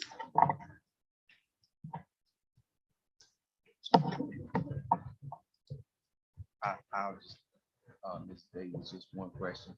Okay. I guess you all will have that particular application that you're talking about where you're saying May the 13th has to be submitted. So we'll basically have that next month during our board meeting for approval so we can get signatures done. Or are you saying it needs to be signed? So I have to actually upload the signature page by June 30th. Okay. So even if it's the June board meeting, as long as that signature page is in, but it's gonna be done May 13th, so you all will have a copy to be able to All look right. at it by Good. then. All right, any other questions? All right, thank you. Good job, Ms. Thank you. Davis. I do have one question before we leave this. Do you want to make any reference to Harvey, Roanoke Valley Early College? I see something in my packet. It's a certificate that they have.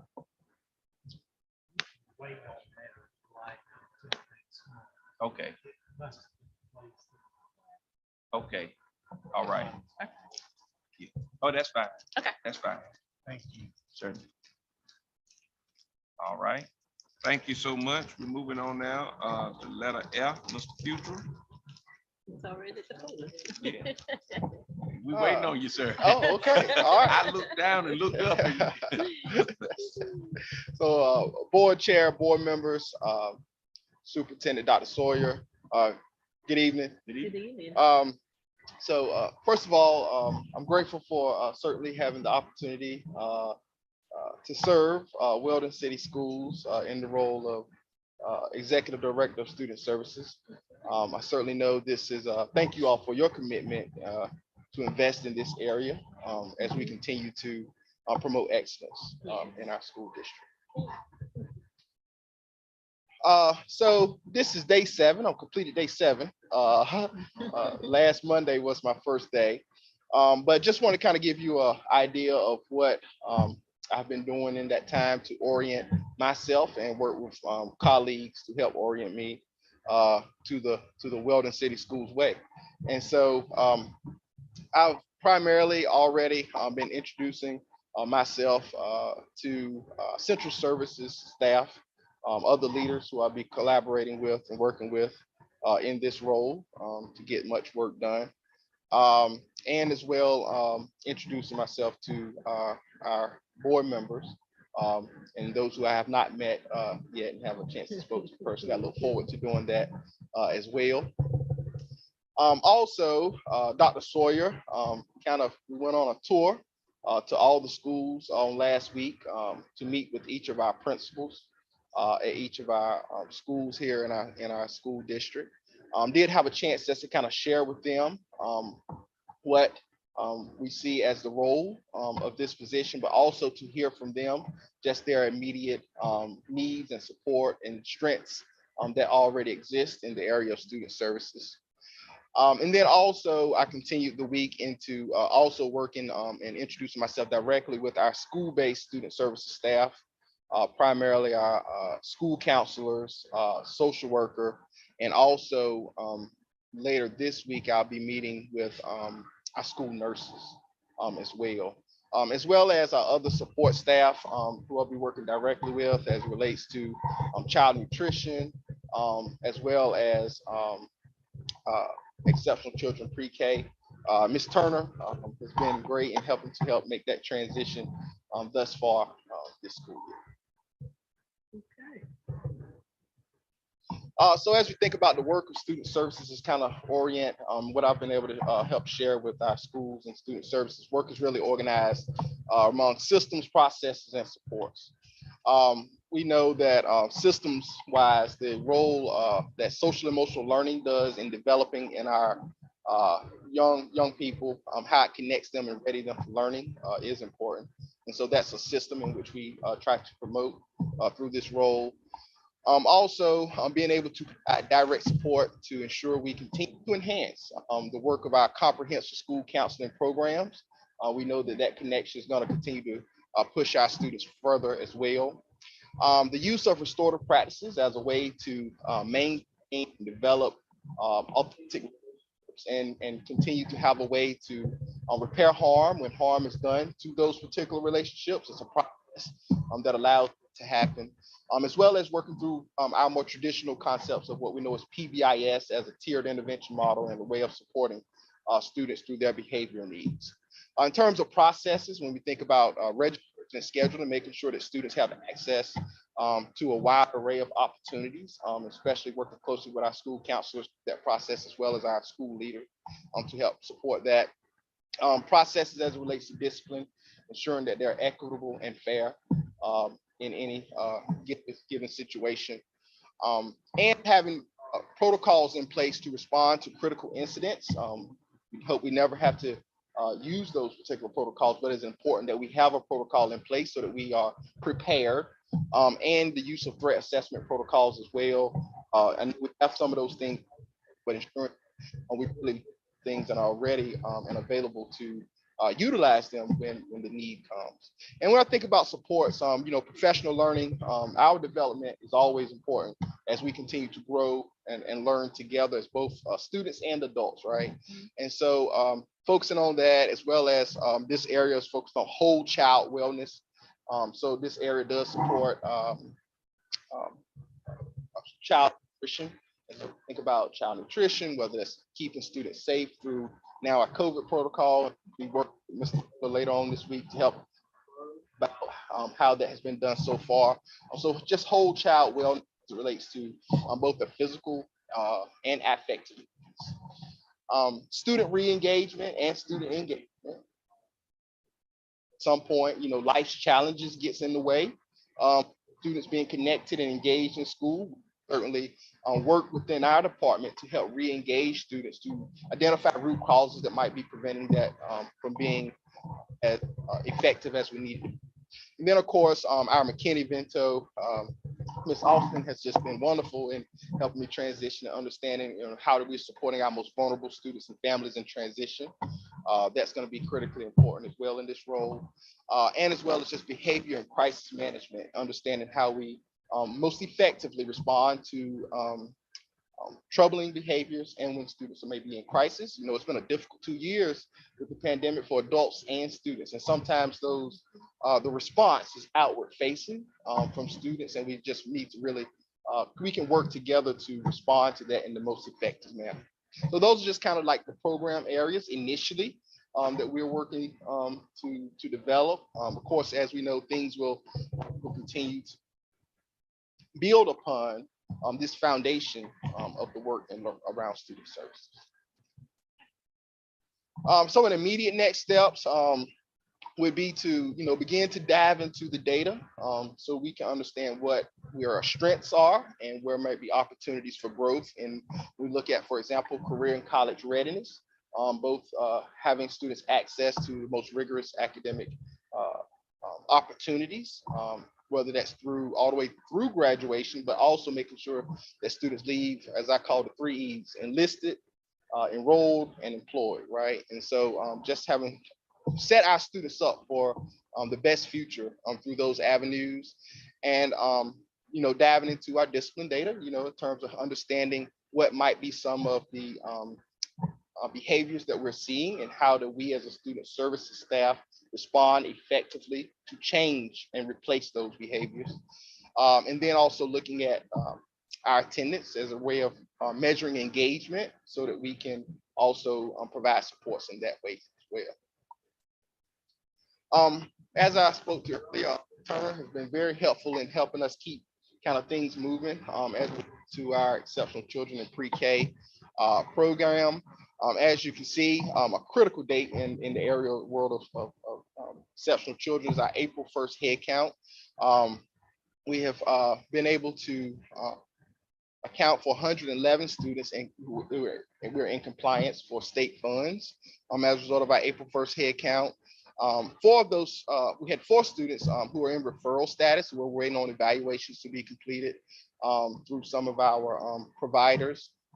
And then there are 3 annual reviews that are due also as a result of our working with our providers to get those things done. And then 2 initial status also as we work through meeting evaluation documentation. And so there was a total 120, but we do have 111 students in compliance for state funds. And also as we look at our pre-K program, registration is open for the 22-23 school year for our 4 to 5 year olds, but also 3-year-olds who are accepted for referrals through our children with developmental disabilities. And so right now we have 9 applications that are completed for the upcoming school year through our total of 36 allotments, but we anticipate that number of applications will grow, certainly.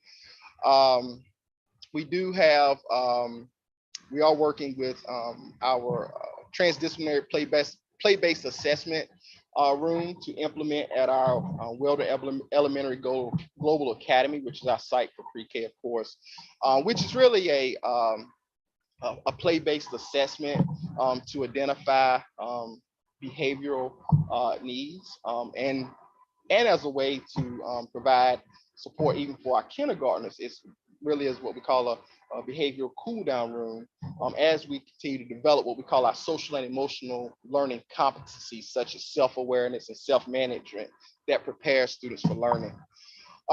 This year we implemented our preschool pyramid model, commonly referred to as our PPM. Is fully implemented at Weldon Elementary Global Academy. However, the state is also supporting that as it transitions or continues along towards kindergarten. Right, it was initially implemented this year to respond to some of the COVID learning loss at an early grade. And for next, also be included as part of kindergarten. So it will be pre-K and kindergarten with effective model towards again developing our social and emotional learning competencies of our very young scholars. We continue. We have already put a plan in place to respond to our site visit from our Health and Human Services Department. Primarily, we have mulch. We'll be including and adding to our playground area so that we can continue to have excellent rating as it relates to our pre-K program. I was also asked to provide an update as part of an area of student services with our Workforce Innovation and Opportunity Act program that we have here at Weldon City Schools. Ms. Nelson certainly would wanted to be here to present upon this work. However, she was not, due to some unforeseen circumstances, she was not able to. However, I would like to share with you kind of our conversation discussion as an update. As you know, the WIOA grant asks financial aid support and hands-on work experience, paid and unpaid, for our 14 to 21-year-olds who would benefit the most from the services being offered. Currently, we serve 15 of our 30 students who we could potentially contract with, who we could potentially use through our contract through Turning Point. And those are referred based on our caseload only right now at high school. Up to 10 students each year on this particular aid work experiences from the end of the school year of each year. We do have paid work experiences and partnerships include right here with our Weldon City School IT department. I understand there's been some success stories where, students have worked with the IT department through this program and gone off to college to major in those particular fields. As well as they may help to support our custodial services. They may partner with our Chamber of Commerce to provide some clerical work.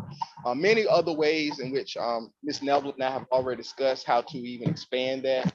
Over the past 2 years, COVID has really put a challenge on how how open businesses have been to allow students into workplace just like all employees.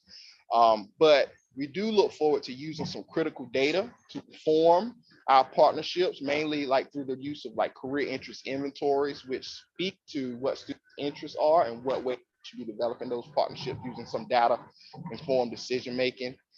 As well as this program provides additional support employed with community businesses. There are students on the caseload who may not be a part of the paid work experiences through our summer initiative, but there's ongoing work with helping students fill out applications, complete resumes. One opportunity that we do see is because we only work with 15 of 30 on a proposed caseload, is expanding to also this opportunity to our early college students as well. And so we see there might be an opportunity to also maximize the use of this particular program to ensure that it across our district. Any questions? All right, board members have any questions for Mr. Future?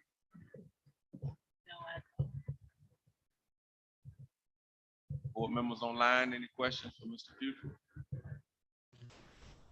Thank you, Mr. Futrell. You're certainly welcome.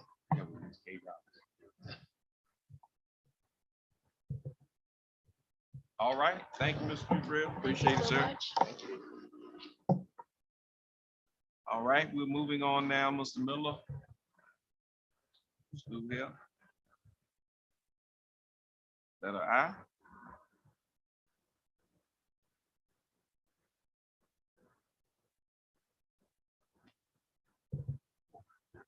Good evening, board members. Good Good evening, evening. Dr. Sawyer. On the school health. Our COVID testing program as of today, numbers are still the same. We just have an additional 3 students that have been added to the Weldon STEM school, high school career academies. And that makes our total 296 for the district-wide total of participators in our COVID testing program. As far as our positive cases within students, the streak still remains. We haven't had a single case since February 8th of this year. And for the positive cases with staff, the streak still remains as well. But the last case there was February 14th of this year. And for our monthly facial covering, with it being optional, Dr. Sawyer and I met together and we kind of implemented a bit of a change to our policy. And the only difference with our current policy to this new policy is at all indoor settings, including the central office, with the documented exception exists with the Weldon City Schools or the Weldon City Schools Board of Education puts forth a motion to make the mask optional, as they did with the last board meeting. And if any changes need to be made per you guys as the board members, we could do that right now.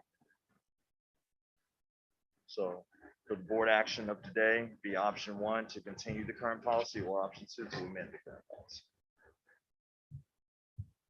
Current policy. Mr. Miller, I'm sorry. Go ahead, Ms. K. Okay. Roberts. Or was that Ms. No, Bird this is Miss Robertson? Hale. Oh, Ms. This is Hale. Miss Go ahead, Hale. Ms. Hale. Yes. Mr. Miller, what did you say the only difference was? I was trying to read it, but it went off the screen. What is the difference between what we already have in place and the difference that you're trying to make now or amend the policy?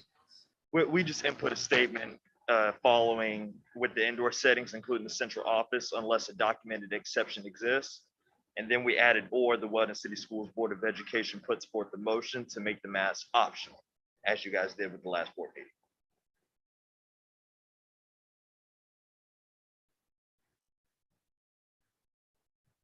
So I'm sorry. So that's where I'm confused. What are you believing the current policy is? We believe the current policy was that masks were mandated. So we switched the policy to where it will make as if a motion was made to make the mask optional. So say It was, theoretically, Isn't that what the it board was voted to do at last the last month? meeting. Yeah, at the last Yes. meeting. It Yes. was voted on as being optional at the last meeting Okay, that's my with memory. the Thank you. 6-1 vote. Okay, that was my memory. I don't remember the vote, but I thought you Yeah. voted mask optional last month. That's what was confusing me. Thank you very much. yes, we did. It's just that the last board meeting, of course, we didn't have the statement. It was just mandated. So that's when Dr. Sawyer and I sat down and we implemented this new statement saying, if the board makes a decision to make it optional, as you guys did. Yeah, I guess it's just confusing because It's it says very current confusing. policy and the current policy is mask optional. Right. So Right. I'm not sure I understand what you were trying to do, but that may just be me. Sorry. That sentence seems to be redundant to me. Mhm. And then Dr. Sawyer was gonna check into seeing if this is something now that we have gone optional, to see if it's something that we have to vote on each month. Did you get an answer on that, Dr. Sawyer? Yes, ma'am, Vice Chairperson. We do have to take action each month. Okay, thank you. Yes, ma'am. But I'm just saying, we don't need any extra added language. Either it's gonna be mandated or it's gonna be optional. I mean, let's just keep it simple. Let's not overcomplicate the situation. So what we agreed last month was that it would be optional. So what is the wish of the board this month? Are we gonna continue with optional?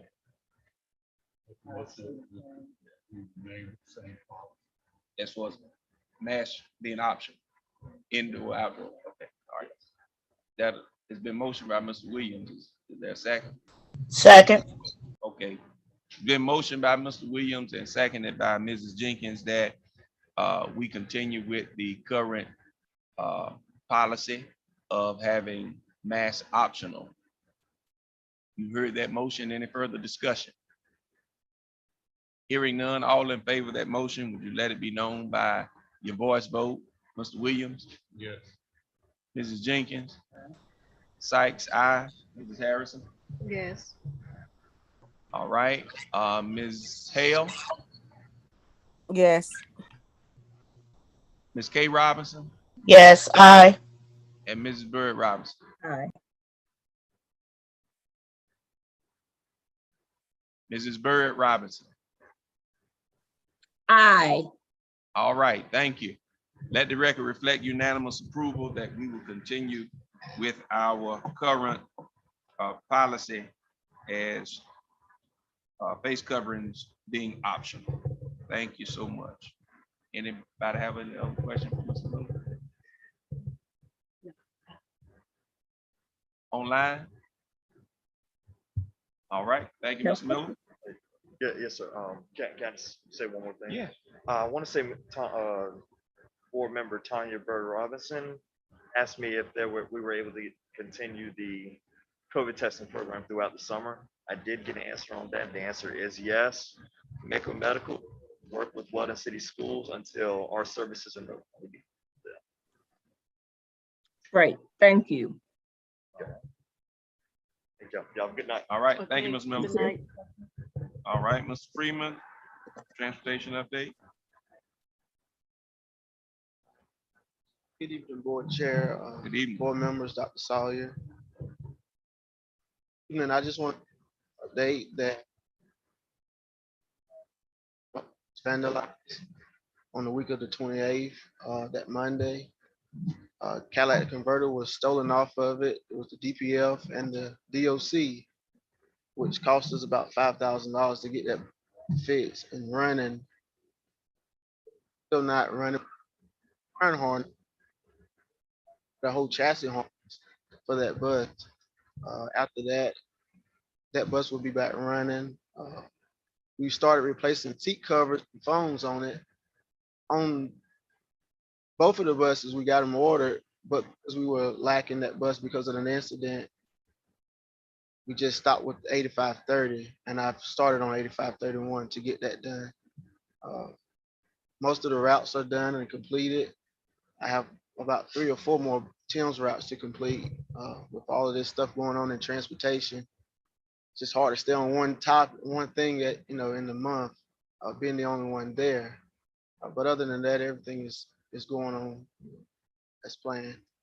We were able to get the athletic schedule and get those put on a calendar to, I know where when the bus is needed, when it's going out, when it need to be fueled, what it's used for. I think that this is working out pretty good. I initially cleaned both of them. The first time, and coaches and drivers are keeping the buses clean as I see, going forward. Other than that, everything else is okay. Quick question, Mr. Freeman. Sure. Are there any leads or, was a police report filed? So I guess insurance would assist us in the replacement of that. I talked with Dr. Sawyer first, and then I went to call Weldon City Police, and they made a report. Then I went to ordering the parts with the readiness to, get the bus back on the road. So that was taken care of. So with the police report, I know you have to wait on the insurance and all Yeah. of that, but I'm saying our insurance is going to assist with that, with the cost of what you were saying that it actually cost the district. Because I know we had to go ahead and get the bus, operational. Yes, sir. That would be working with finance. So I will channel following that claim.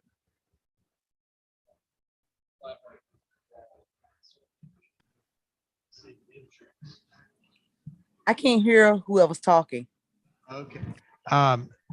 Chairman Sykes asked if we would be filing an insurance claim, and Mr. Freeman will work closely with the finance office, the interim finance officer, to submit a claim to see if we can get compensated for the loss of the catalytic converter and damage to the activity bus.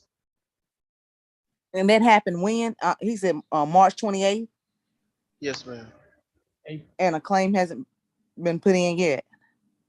All right. I filed a police report on March the 28th. Okay. So just again, we talk, make sure this. We can't hear you. Make sure the police report is provided to our interim finance officer. We're working on that. And as well as getting invoices and all that stuff, completed, because the bus isn't, still not functional. So there's still gonna be added costs to it. And initially we thought about $2,500, but it's not, it's way more than that. So I guess let me ask this. As a result of the catalytic converter being stolen from the bus, it actually caused, I guess, some more damage that has not only the catalytic converter, but it's some other things. Yes, sir. Okay. Wiring harnesses that were not foreseen in the chassis was damaged because they took no time in unplugging it. They just snatched it off and tore the harnesses down. Okay. All right. Mr. Chair. Hold on one second, Mr. Williams, and then you, Ms. K. Robbins. Okay. Was it determined how they entered premises? No, sir. I walked that whole fence area and I seen nowhere where the gate was cut open or, however, I do suggest we are working on the camera system, which it was down that weekend. But we're working on getting that back up, a new camera system where angles and all that stuff are covered. But we cannot find where they were, how they got in. And it's ironically that they just cut it off the school bus and not the 2 service trucks or 3 service trucks that were back there at that time. And I guess the catalytic converter is a lot bigger than, I agree. I don't know where you're going with it, Mr. Wynn, but it's kind of odd to me Yeah. Very. Mr. Freeman, Yes, ma'am. when was, okay, so you discovered it on March 28th. When was the last time the, Hold on. I'm sorry. No, hold on, Miss Hale. We said we were gonna get Miss Kay Robinson, and then we'll. Oh, go I'm right good. back. That was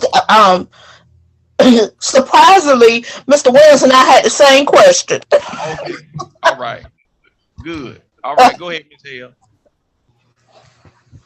Oh, I was just gonna ask, when was the last time the bus was used prior to that incident? I actually done some work on it that Thursday, and it's just ironically that I believe on Friday I went out there and started them up and let them run, and I didn't notice that that Cadillac converter was off, or DOC was off of it. It didn't set it set a check engine light that Monday when I went to fuel it up, but I thought it just had water in the fuel, and the inspectors came out and they said, well, we can't pass this bus. Did you know anything about the Cadillac converter being cut off, or the DOC and DPF being cut off? I said no. I looked up under it just the same way I'm dressed today, and I noticed that it had been cut off. So it had to happen over the weekend when that was done. Question for Mr. Freeman. Yes. Yes. Go ahead. Okay, Mr. Freeman, you said that this happened on March 28th. Yes, ma'am. And you reported it to,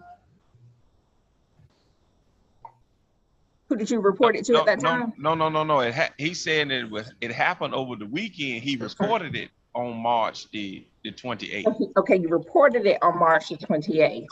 But I heard Ms. Hale ask if a report had been done. Once you reported it to your immediate, you reported it to, who did you report it to? Dr. Sawyer? Dr. Sawyer. Yes, okay. ma'am. And who is responsible for doing that, the report for the insurance company?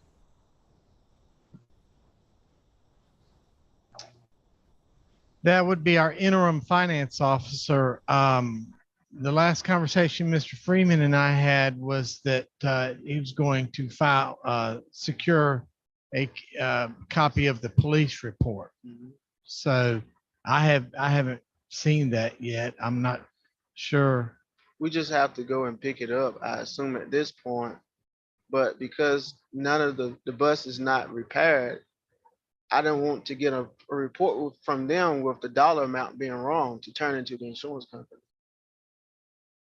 Because Well, he don't- stated $2,500 on the report when we were talking, but it was more than that before he left the driveway. So, and then it increased even more when we noticed we needed sensors. All of that stuff was taken off of the bus. Mr. Freeman. What needs to happen at this time then is with the information that you just shared. I guess the police department, I guess they didn't know the extent, and neither did you. No. Until the people came to actually inspect the bus and found the additional damage. Mm-hmm. I don't know how the police department would, allot a specific dollar amount. I've never known for them to do. I'm just saying, if the guy put that in the report, I've never known for that to happen. Chairman. Said what was missing, and then once you get prices. Well, I think in his world and a lot of people's world, when they don't know what a DOC is and a DPF is, and all the sensors and all the stuff that works along with it, they don't know what it costs. Right. So I think he was just generally, thinking it's a car, a couple $100. But this is a school bus. We're gonna, give an estimate on it. So that's how that was handled. Okay. Any other Chair, question or comment? Yes. I'm just from my past experiences with dealing with insurance companies, accidents, insurance claims, and things of that nature. When you do have an insurance claim, or you have to call the police in, the police usually do put an estimate on the police report. Now, the true cost is going to come in when the adjuster, after you contact the insurance company, they're going to send an adjuster out, and then they will let you know what they're going to pay for what.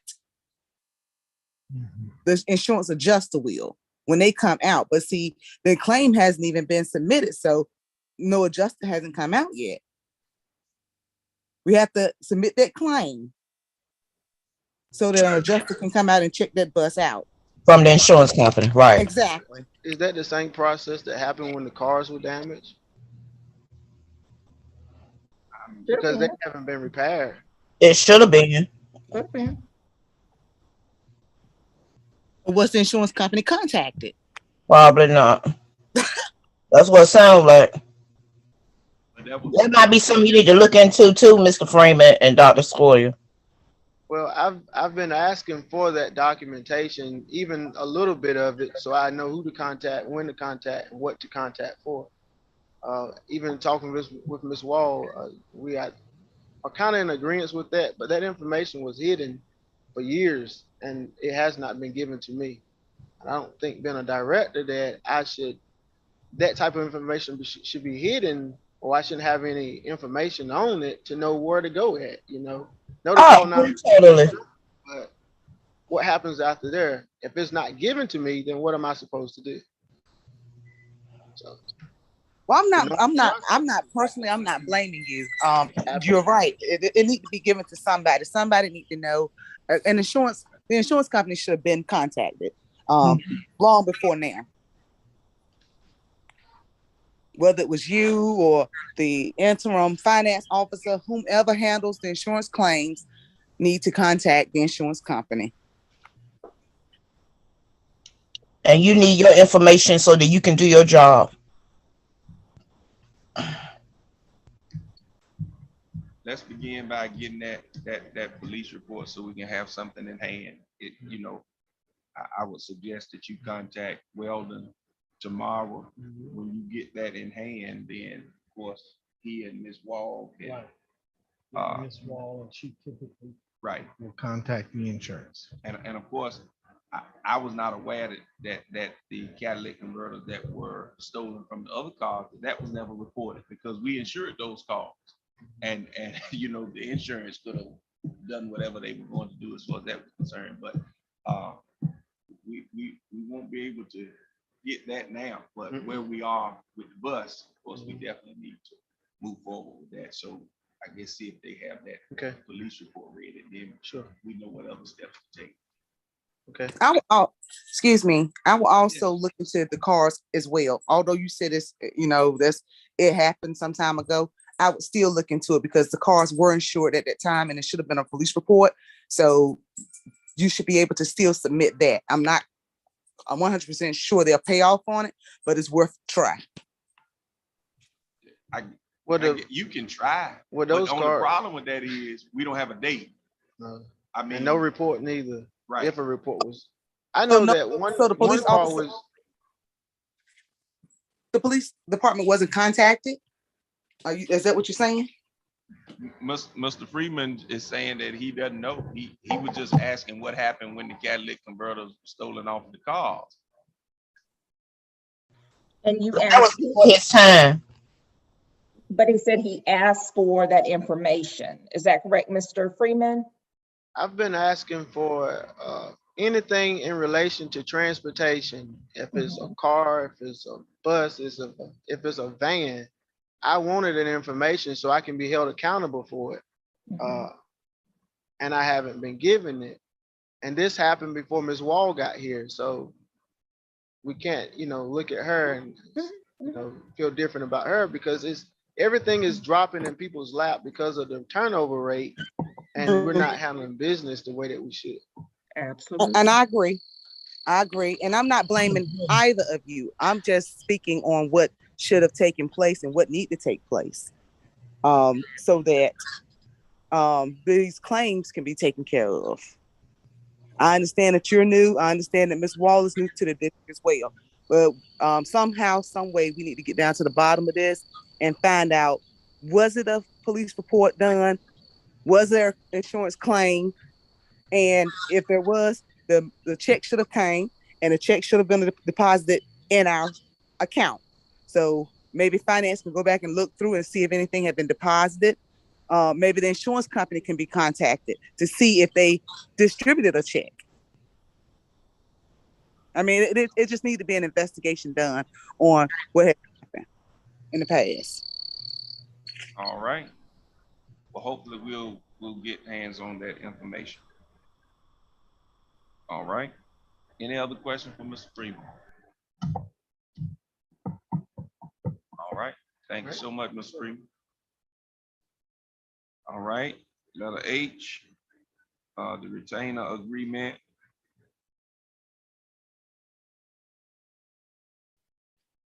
And board members, this is, and I don't know if we're gonna come up with a decision tonight. I know you all saw the proposed adjustments to the hourly rate that the firm is being paid that represents us, that Mr.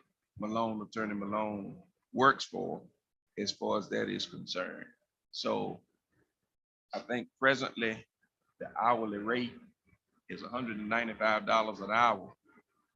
And they are proposing to increase 2022-2023 school year to $210 per hour.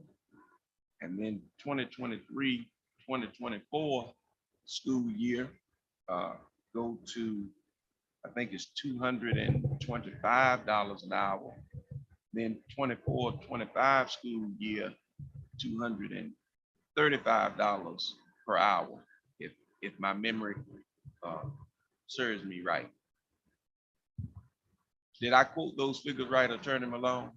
Yes. Yes, sir, that is correct. And I sent the board based on like total billable hours, what a $15 increase would be. I think it was $30,000. I mean, the exact same work, for that last calendar year. I think we did a calendar year.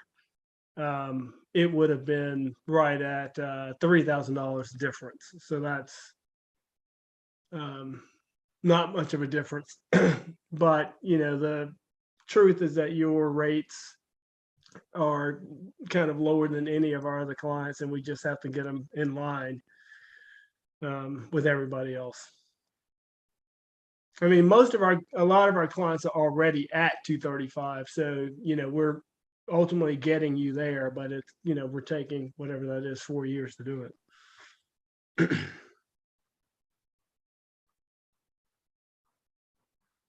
And I'll share the conversation now. Publicly, Attorney Malone, as I told you that we had privately, we are a very small school district, and there are clients that you represent, or not you, but your firm represent, New Hanover, Wake County, other large school districts. They have the ADM, they have the per pupil funding, a whole lot more than what our county appropriates for us. And I'm going to advocate for this board, where I understand that you are saying that, but at the same time, we're not getting any more money. And at the same time, we are projected to lose about 50 students. So that's going to be less funding that this district would receive, where I understand that you may be doing the same work, but I hope that your law firm understands we're not getting the same money. Yeah, but we can't continue to do the work at these current rates. It's just not a viable option. I mean, we can't pay people at these rates. It just doesn't work for us. Sure, understand that, but I mean, that's a decision that, of course, the board has to make, and I don't know if we're going to make it tonight. But I mean, if we're talking about a $30,000 increase in legal fees this coming year, then you're probably talking about another. No, I didn't. It's not 30,000. It's 3,000. 3,000. 3,000. 3,000. Okay. Yeah, that's the point. It's not $30,000. It's $3,000. So if these new rates, if next year's rates had been used in the 2011 calendar year, because we do calendar years, then your bill would have been, your total bill for the year would have been $3,000 higher. So it's a de minimis increase, but it allows us to, offset some of our increased cost. I mean, if it were $30,000, I could absolutely understand the conversation, but it's, That's what it sounded like it's you said. $3,000. I'm sorry? I said, that's what it sounded like you said. I don't know if you're. Oh, no, I'm sorry. It may have, it may have sounded that way. I mean, so the email that I sent you, whatever that number was like $3,000. It's right at $3,000 difference. It's not, I mean, that's the point, is that it's not, it was like 200 total hours billed times, $15 is $3,000. I mean, it just was not that much.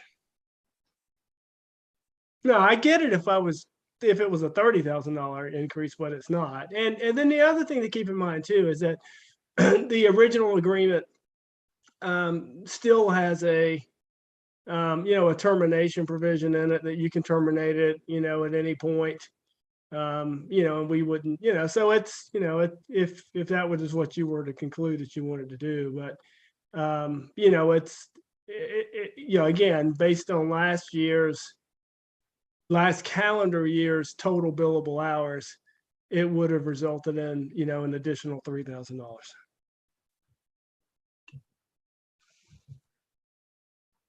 All right, board members? Sorry. Yes, sir. I asked a question. Yeah, go right ahead, Mr. Mr. Malone, excuse me. Mr. Malone. Yes, sir. The hours you bill us basically is based on your amount of time you spend in contact with us, corresponding, meetings, and et cetera. Yeah, absolutely. And, one of the streamline our meetings and reduce that cost.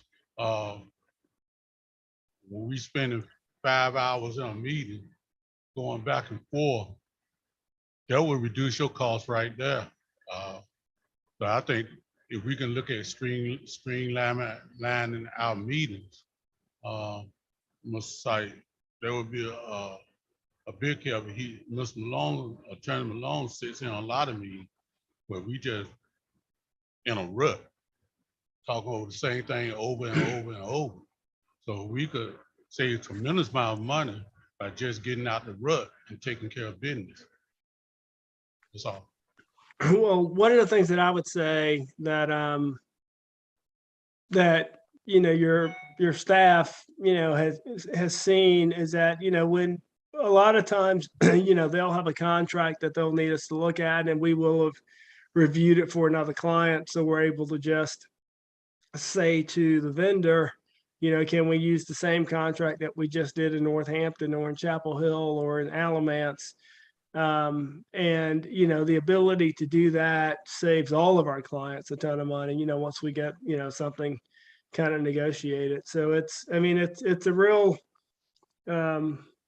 it's a real benefit there. And then we've also got people who are kind of experts in all kinds of different areas within school law, so that when questions come up, I can funnel it to somebody that will likely already know the answer and won't have to look it up. So part of what we're able to provide you is really efficient legal services, because we do so much of it across the state that we typically have seen it before and are able to, respond relatively quickly and don't have to research a lot of stuff.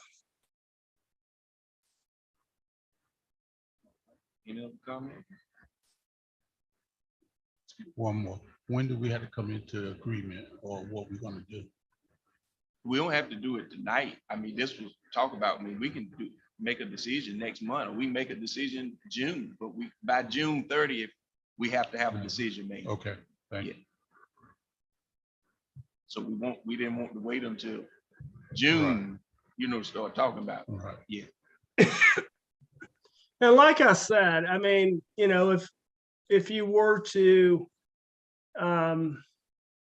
like the letter says, we've only raised our rates $10 for you over the last 8 years. And that's kind of why you are kind of so far behind, so to speak. And again, if you approve it and you want to fire us at some point, that's perfectly fine too. That's not, that's fine. I mean, if that's what you were to decide to do, it would be nice to go ahead and and get this approved though. But yeah, I mean, it's, there's nothing that prevents you from deciding you want to go in a different direction with a different lawyer down the road. I mean, that's, it's, I'll say this comically, but seriously, at the same time. I, I heard Mr. Williams comment of us, and that's something for all of us as board members to think about. But Mr. Williams, to your point, I don't think we have any board member that's going to talk any less than what we talk, because all of us were elected by the people for the people, and where I look at that and say that may be an avenue, but I just don't know how successful we would be in that, because each board member has the right to ask questions and their opinion. So but that's neither here nor there. I mean, but I know you were pointing it out, that could be a way to cut off an hour or two or three. But at any rate, we address that as we can. So do you all want to make a decision tonight, or do you all want to ponder that and soak that in and just be ready to move on that next month? I want to make one tonight. All right. So do I. All right. Mr. Williams said he wanted to make a decision tonight. Ms. Hale said she won't make a decision tonight. Other board members? All right, Ms. Jenkins said it's okay with her. I'm fine with that. Harrison, say again, Ms. Bird Roberts? I'm okay with making a decision tonight. Okay, Ms. K. Robbins? I'm cool. All right. What decision we gonna make? I make a motion that we retain the same law firm. Second. It's been motioned by Mr. Williams and seconded by Ms. L that we will retain the same legal counsel for representing the Wells City School Board of Education. You heard that motion. Is there any further discussion or unreadiness? Hearing none, all in favor of that motion, will you let it be known by your voice vote? Is Bird Robinson? Aye. Ms. K. Robinson? Aye. Ms. Hale? Aye. Mr. Williams? Yes. Mrs. Jenkins? Ms. Harrison? Yes. No D. Sykes? Aye. The record reflect unanimous approval. All right, we got that taken care of. I want to thank you all for this. It's very much appreciated. Thank you. All right. Thank you. All right, Ms. Bird Robinson, you asked about time clock. Mhm. Just to get an update, because I know that's something that we had talked about before. So Dr. Sawyer, if you can kind of share with us where we are with that. We kind of talked about that when we talked about the tracking system for the buses. Is that, what was that, Sonova? Is that correct? Right. That's correct. Okay. Yes. So we can just have an update on that. Attorney Malone, can you give me an assist with the time clock? Yeah, so the Synovia contract is one that we're not able to reach an amicable agreement with Synovia. We ended up kind of bumping heads. We've got another client, speaking of another client, we've got another client with the same contract and the same issues where we're trying to leverage Chapel Hill's purchase with the Weldon purchase to get them to kind of move a little bit on that issue. And as of right now, they have not moved. We've done a deal for a couple of school systems with a different company that does the same thing. Their contract is much, much better, much more favorable for the school system. Mr. Freeman is scheduled to view their product, I believe, Thursday morning. And based upon what he sees with that product, we'll decide whether to go back to Synovia and try again to hammer it out because we don't like the new product, or to maybe recommend that the board enter into a contract with this other company. I can tell you that the Durham Public Schools and the Currituck County Schools just went with this new company. And they, everybody seems happy. The contract was easy to put together, much more favorable for the school system. So we're looking at that to see if we can kind of take advantage of the contract that we've already negotiated and get you, a better contract. If not, we'll turn back to Synovia. And, and at that point, I may be coming to you and saying that, or Mr. Freeman or Dr. Sawyer, or somebody may be coming to you and saying that here's the contract. It's not a great contract, but, if we want the product, this is what we've got to do. But I'm hoping that the other product that the other school systems have been pleased with, Mr. Freeman would like, and again, we've already got a contract and that we've negotiated for some other school systems, that we can bring that forward and get that moving.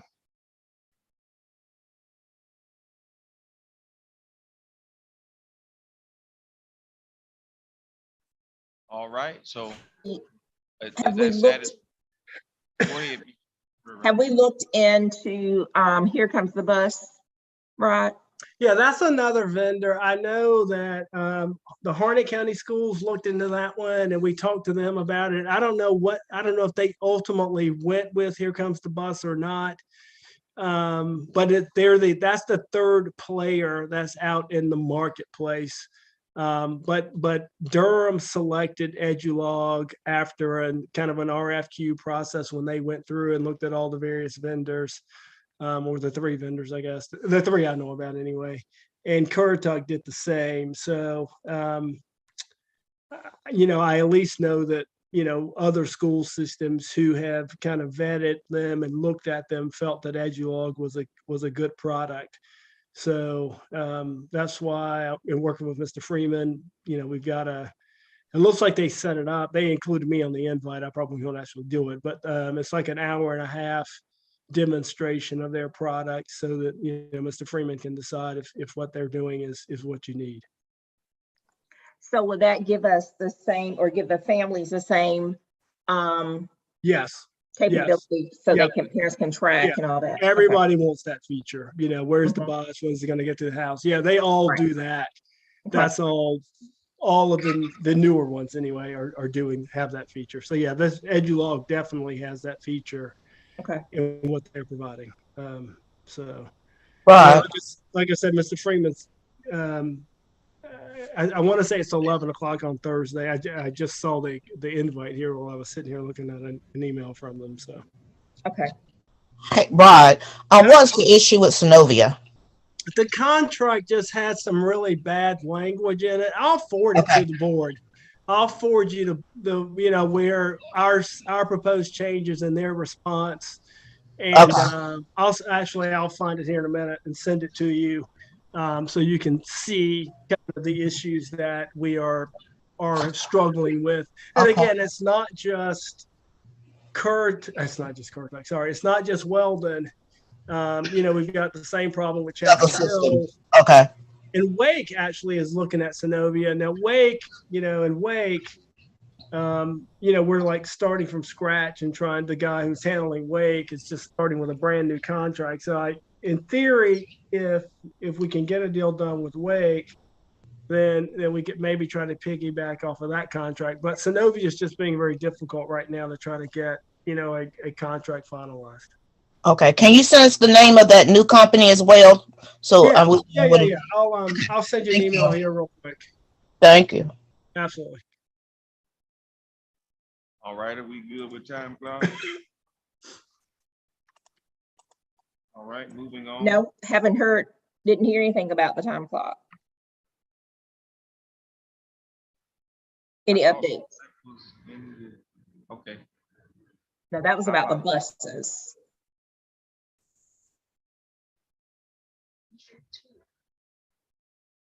Oh, I'm sorry. I thought that was one of the features with that product. Sorry. No, it was just I know we had kind of, that information had come to us before about time clocks and using it in various places. So I was just wondering if we had any updated information on that. I do not have an update on the time clock for tonight.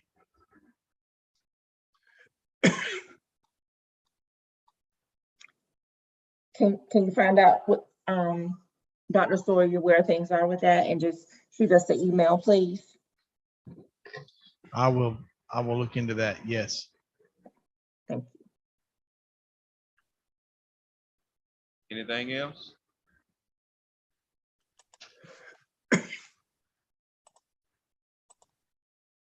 All right. Does anyone need a break? Anyone need a break?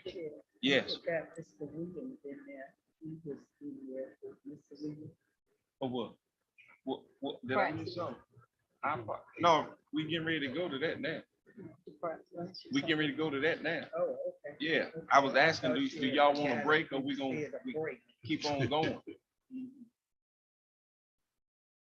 All right, we at public forum now.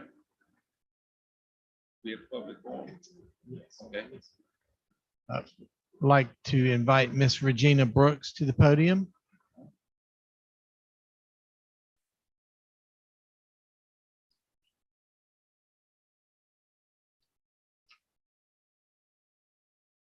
Hello, Ms. Brooks. Good afternoon. Your time will start when you're ready. Good afternoon. I am going to take my time, and I would like to say at the beginning, I may not finish tonight. I'll rest my case probably in May. Thank you, Dr. Sawyer, for the timely wisdom on barriers, just anointed by the Holy Spirit in East Carolina University, I guess, in Martin County too. I have questions and answers for you tonight for the 2 minutes, while sharing pertinent information that I am very proud of. As you can see, I'm going to say it loud because I am very proud. And you don't have to answer these questions. You can just internalize it. How many of you were born in a family of 6 or more siblings? How many of you were raised on the farm and had daily chores? Even had to miss school some days in elementary school to accomplish family farm duties? How many of you were part of the first 2 years of the North Carolina integration system? How many of you graduated in the top 10% of your class? How many of you graduated from a 4-year college in 3 years? I did all of that, and I'm going to continue. I'm proud. How many of you graduated from an HBCU like Winston-Salem State University? How many of you graduated with the highest cumulative average in early childhood education, as I did? How many of you returned to your home community to work for the first year to teach 31 students in your class, the first kindergarten classes in the state of North Carolina in 1976? How many of you earned Teacher of the Year from a school of over 400 students and a County of the Year, Teacher of the Year from 17 schools? How many of you worked or you taught autistic children before autistic children were ever identified? How many of you taught selective mutation students before they were ever identified? How many of you taught ADD students? How many of you taught the superintendent's children, the community college children, children of the poor, children of the rich, children of the in-between with excellency. How many of you? How many of you gain certification in 5 areas? 2 master's degree, curriculum instructional specialist, principal, AIG, mentoring. How many of you even gain AIG license, as I stated, positive parenting, mentorship, NCAE president, twice vice president, curriculum instruction specialist, political action? How many of you were on the Exceptional Children's Intervention Committee? How many of you? Well, I did all that. How many of you had a son at the age of 12 who lost the father in a very tragic accident, who was assistant superintendent of Wellness Schools? How many of you? Yeah, he went on to Morehouse College. How many of you, I say? I did. I'm proud, I'm anointed, and I will continue. Next month, I'll rest my case. Thank you. Right.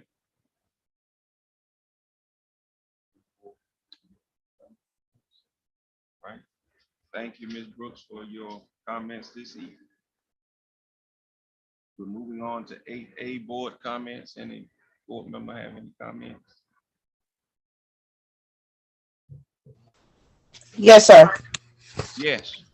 I did watch our lovely spelling bee today, and I just want to congratulate our scholars at Weldon Global Academy. They were excellent. They were excellent, and they knew those words. I'm just so excited for our new staff there and for what's to be expected for the end of this year and for next year. I'm just so excited. Congratulations, scholars. Congratulations, teachers, and congratulations, administrator and Miss Martin. Great job. Job well done. Thank you. Anyone else? I had the opportunity to kind of tune in today too. Watching our kindergarten students, they were standing proud. Our first grade student, all of our scholars were standing proud and spelling those words. They did a great job, and I commend all who are involved in putting that together. Anyone else?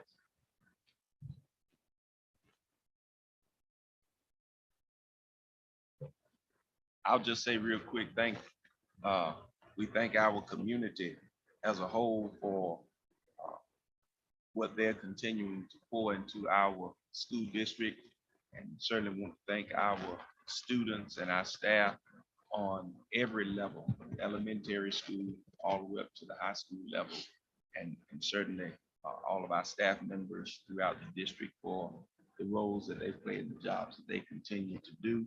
And we certainly want to finish this school year very strong. In spite of the disparity gaps as far as education is concerned, we still want to finish this school year strong. So as we near time to take these EOGs, EOCs, we certainly want our students to re-engage, buckle down. We want our staff members to do the same thing, and our teachers to make sure that our students finish very, very strong this school year. It's not gonna be easy. All right, no one else? We'll move on. Mr. Williams asked that we put 8B practice. Mr. Williams? Yes, sir. Thank you, sir. Yes, sir. I'll start by saying that I made the comment several times in this board meeting, or board meetings, especially in closed sessions, not closed session comment, that when we have a meeting and all the members agree to be there, and then that member doesn't show up, or a member doesn't show up, when there's a vote taken, that member has to go along with the majority of the board. And I still stick to that. That's when it's a called meeting or a regular meeting. However, the last call meeting we had kind of stuck with me because when that meeting was called, I said, I made the comment that I was not available. The meeting was still called for that Monday. Now, I know 6 board members were available, but 1 wasn't. I think it was very disheartening to go along with the message, with the meeting. And when I requested that the meeting be changed to another time because it wasn't what was asked, I was asked what was so urgent about the meeting, no reply was given, even though in an earlier text, mention was about what the meeting was about. Now, I didn't just miss the meeting because I pride myself on being at these board meetings. I had 3 appointments in Chapel Hill and didn't know when they were in. I found myself coming back at North Atlanta. I pulled on the side of the road so I could call in virtually. I sat on the side of the road for 5 hours in a meeting. I sat there so long, a sheriff came by and the sheriff parked over there on the side and watched me for 4 hours. That didn't bother me because I wasn't doing anything wrong. But on our call meetings, our regular meetings, when an individual said they could not be there, the meeting was changed to meet that person being absent so that everyone could be there. In this case, it wasn't. Now, I thought it was very distasteful. Don't carry in the hard feeling. I thought it was very distasteful, a matter that wasn't pressing at all, that you still had the meeting. Now, it's just been on my mind. I just wanted to get that out there. I don't think it was fair. Now, I would not agree with that with any board member. If you had made a decision, I wasn't there, fine. But I said from the beginning, I could not be there. I just don't think it was correct to have that meeting and hold that meeting over such trivial matter that was dealing with personnel where decisions had already been made. Thank you. All right.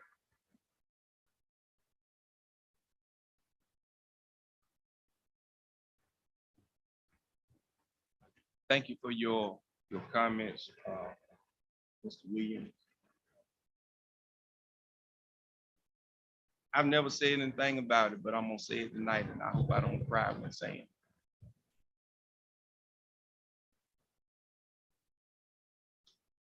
My mother died January 27, 2020. We want to talk about including all board members. This board went on with a meeting the next day, and my mother had died. Not to include what was going to be talked about concerning an interim superintendent. It was a person that the board had not interviewed, a person that the board hadn't looked at, but the then chair and vice chair went out and asked this person. And this board voted on that person Tuesday night. I ain't said a word. We've had board members in the hospital. There have been meetings that were called and board members did that. What I'm trying to say is simply this. And I'm not saying that your comment was directed at me or anybody. You just made a comment. I'm just making a comment. A quorum for a board meeting, call or otherwise, is 4 people.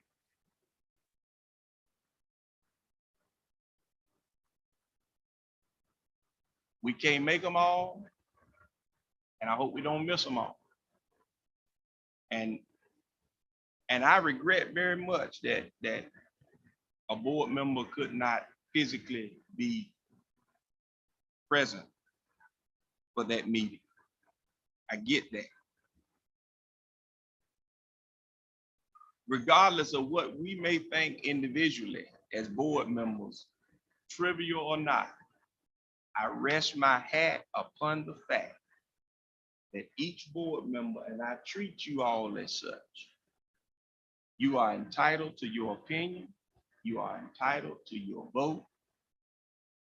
I want us all to be here, but there's gonna be times that I can't be here either. And I like what you said, Mr. Williams. And If we I don't ain't have here, and we don't have a meeting. Hmm? And we don't have a meeting. You can't be. but I've said But that if the vice chair, I don't have to be here. That's what we got a vice chair for. brother, Mr. Sykes, and this is, I don't want this to go back and forth. Sure. But everybody's entitled to their opinion. In my opinion, you have missed the whole point of what I was trying to say. And what I was saying. And I'm not gonna make any other comments.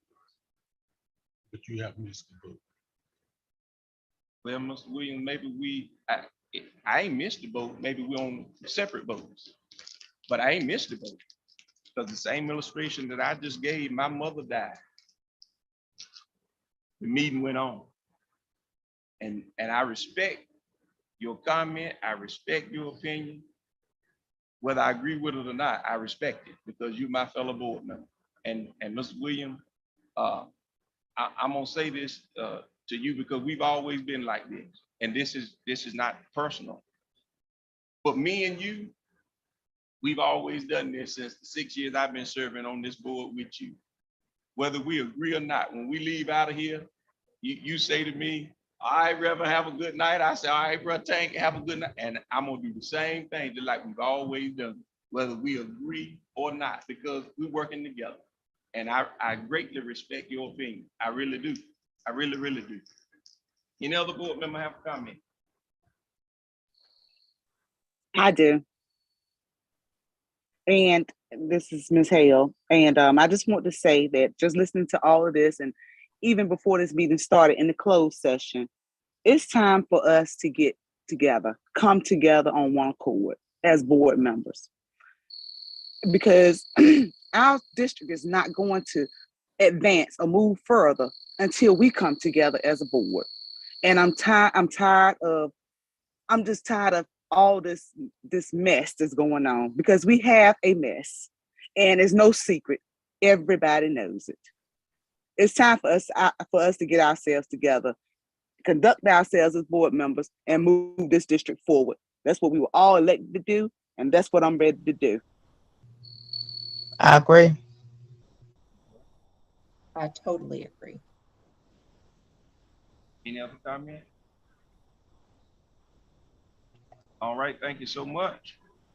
All right, number 9 says that we will go back into closed session. So I'm going to ask everybody that is here, our audience, thank you so much. If you will please excuse yourselves, retire for the evening if you wish. We're going to come back into open session. You don't have to leave, but we need you to leave out of here right now because we're going into closed session. And when we go back into open session, we will gladly let you know if we are still here. We're going back to the closed session link. You need a motion though. Yes, we need a motion to suspend our open session or to go into closed session, excuse me. I make a motion to convene our closed session. All right. Motion has been moved and properly seconded that we will reconvene our closed session. You've heard that motion. Any further discussion on readiness? It was motioned by Ms. Hale and seconded by Ms. K. Robinson, correct? Yes. All right. Any further discussion on readiness?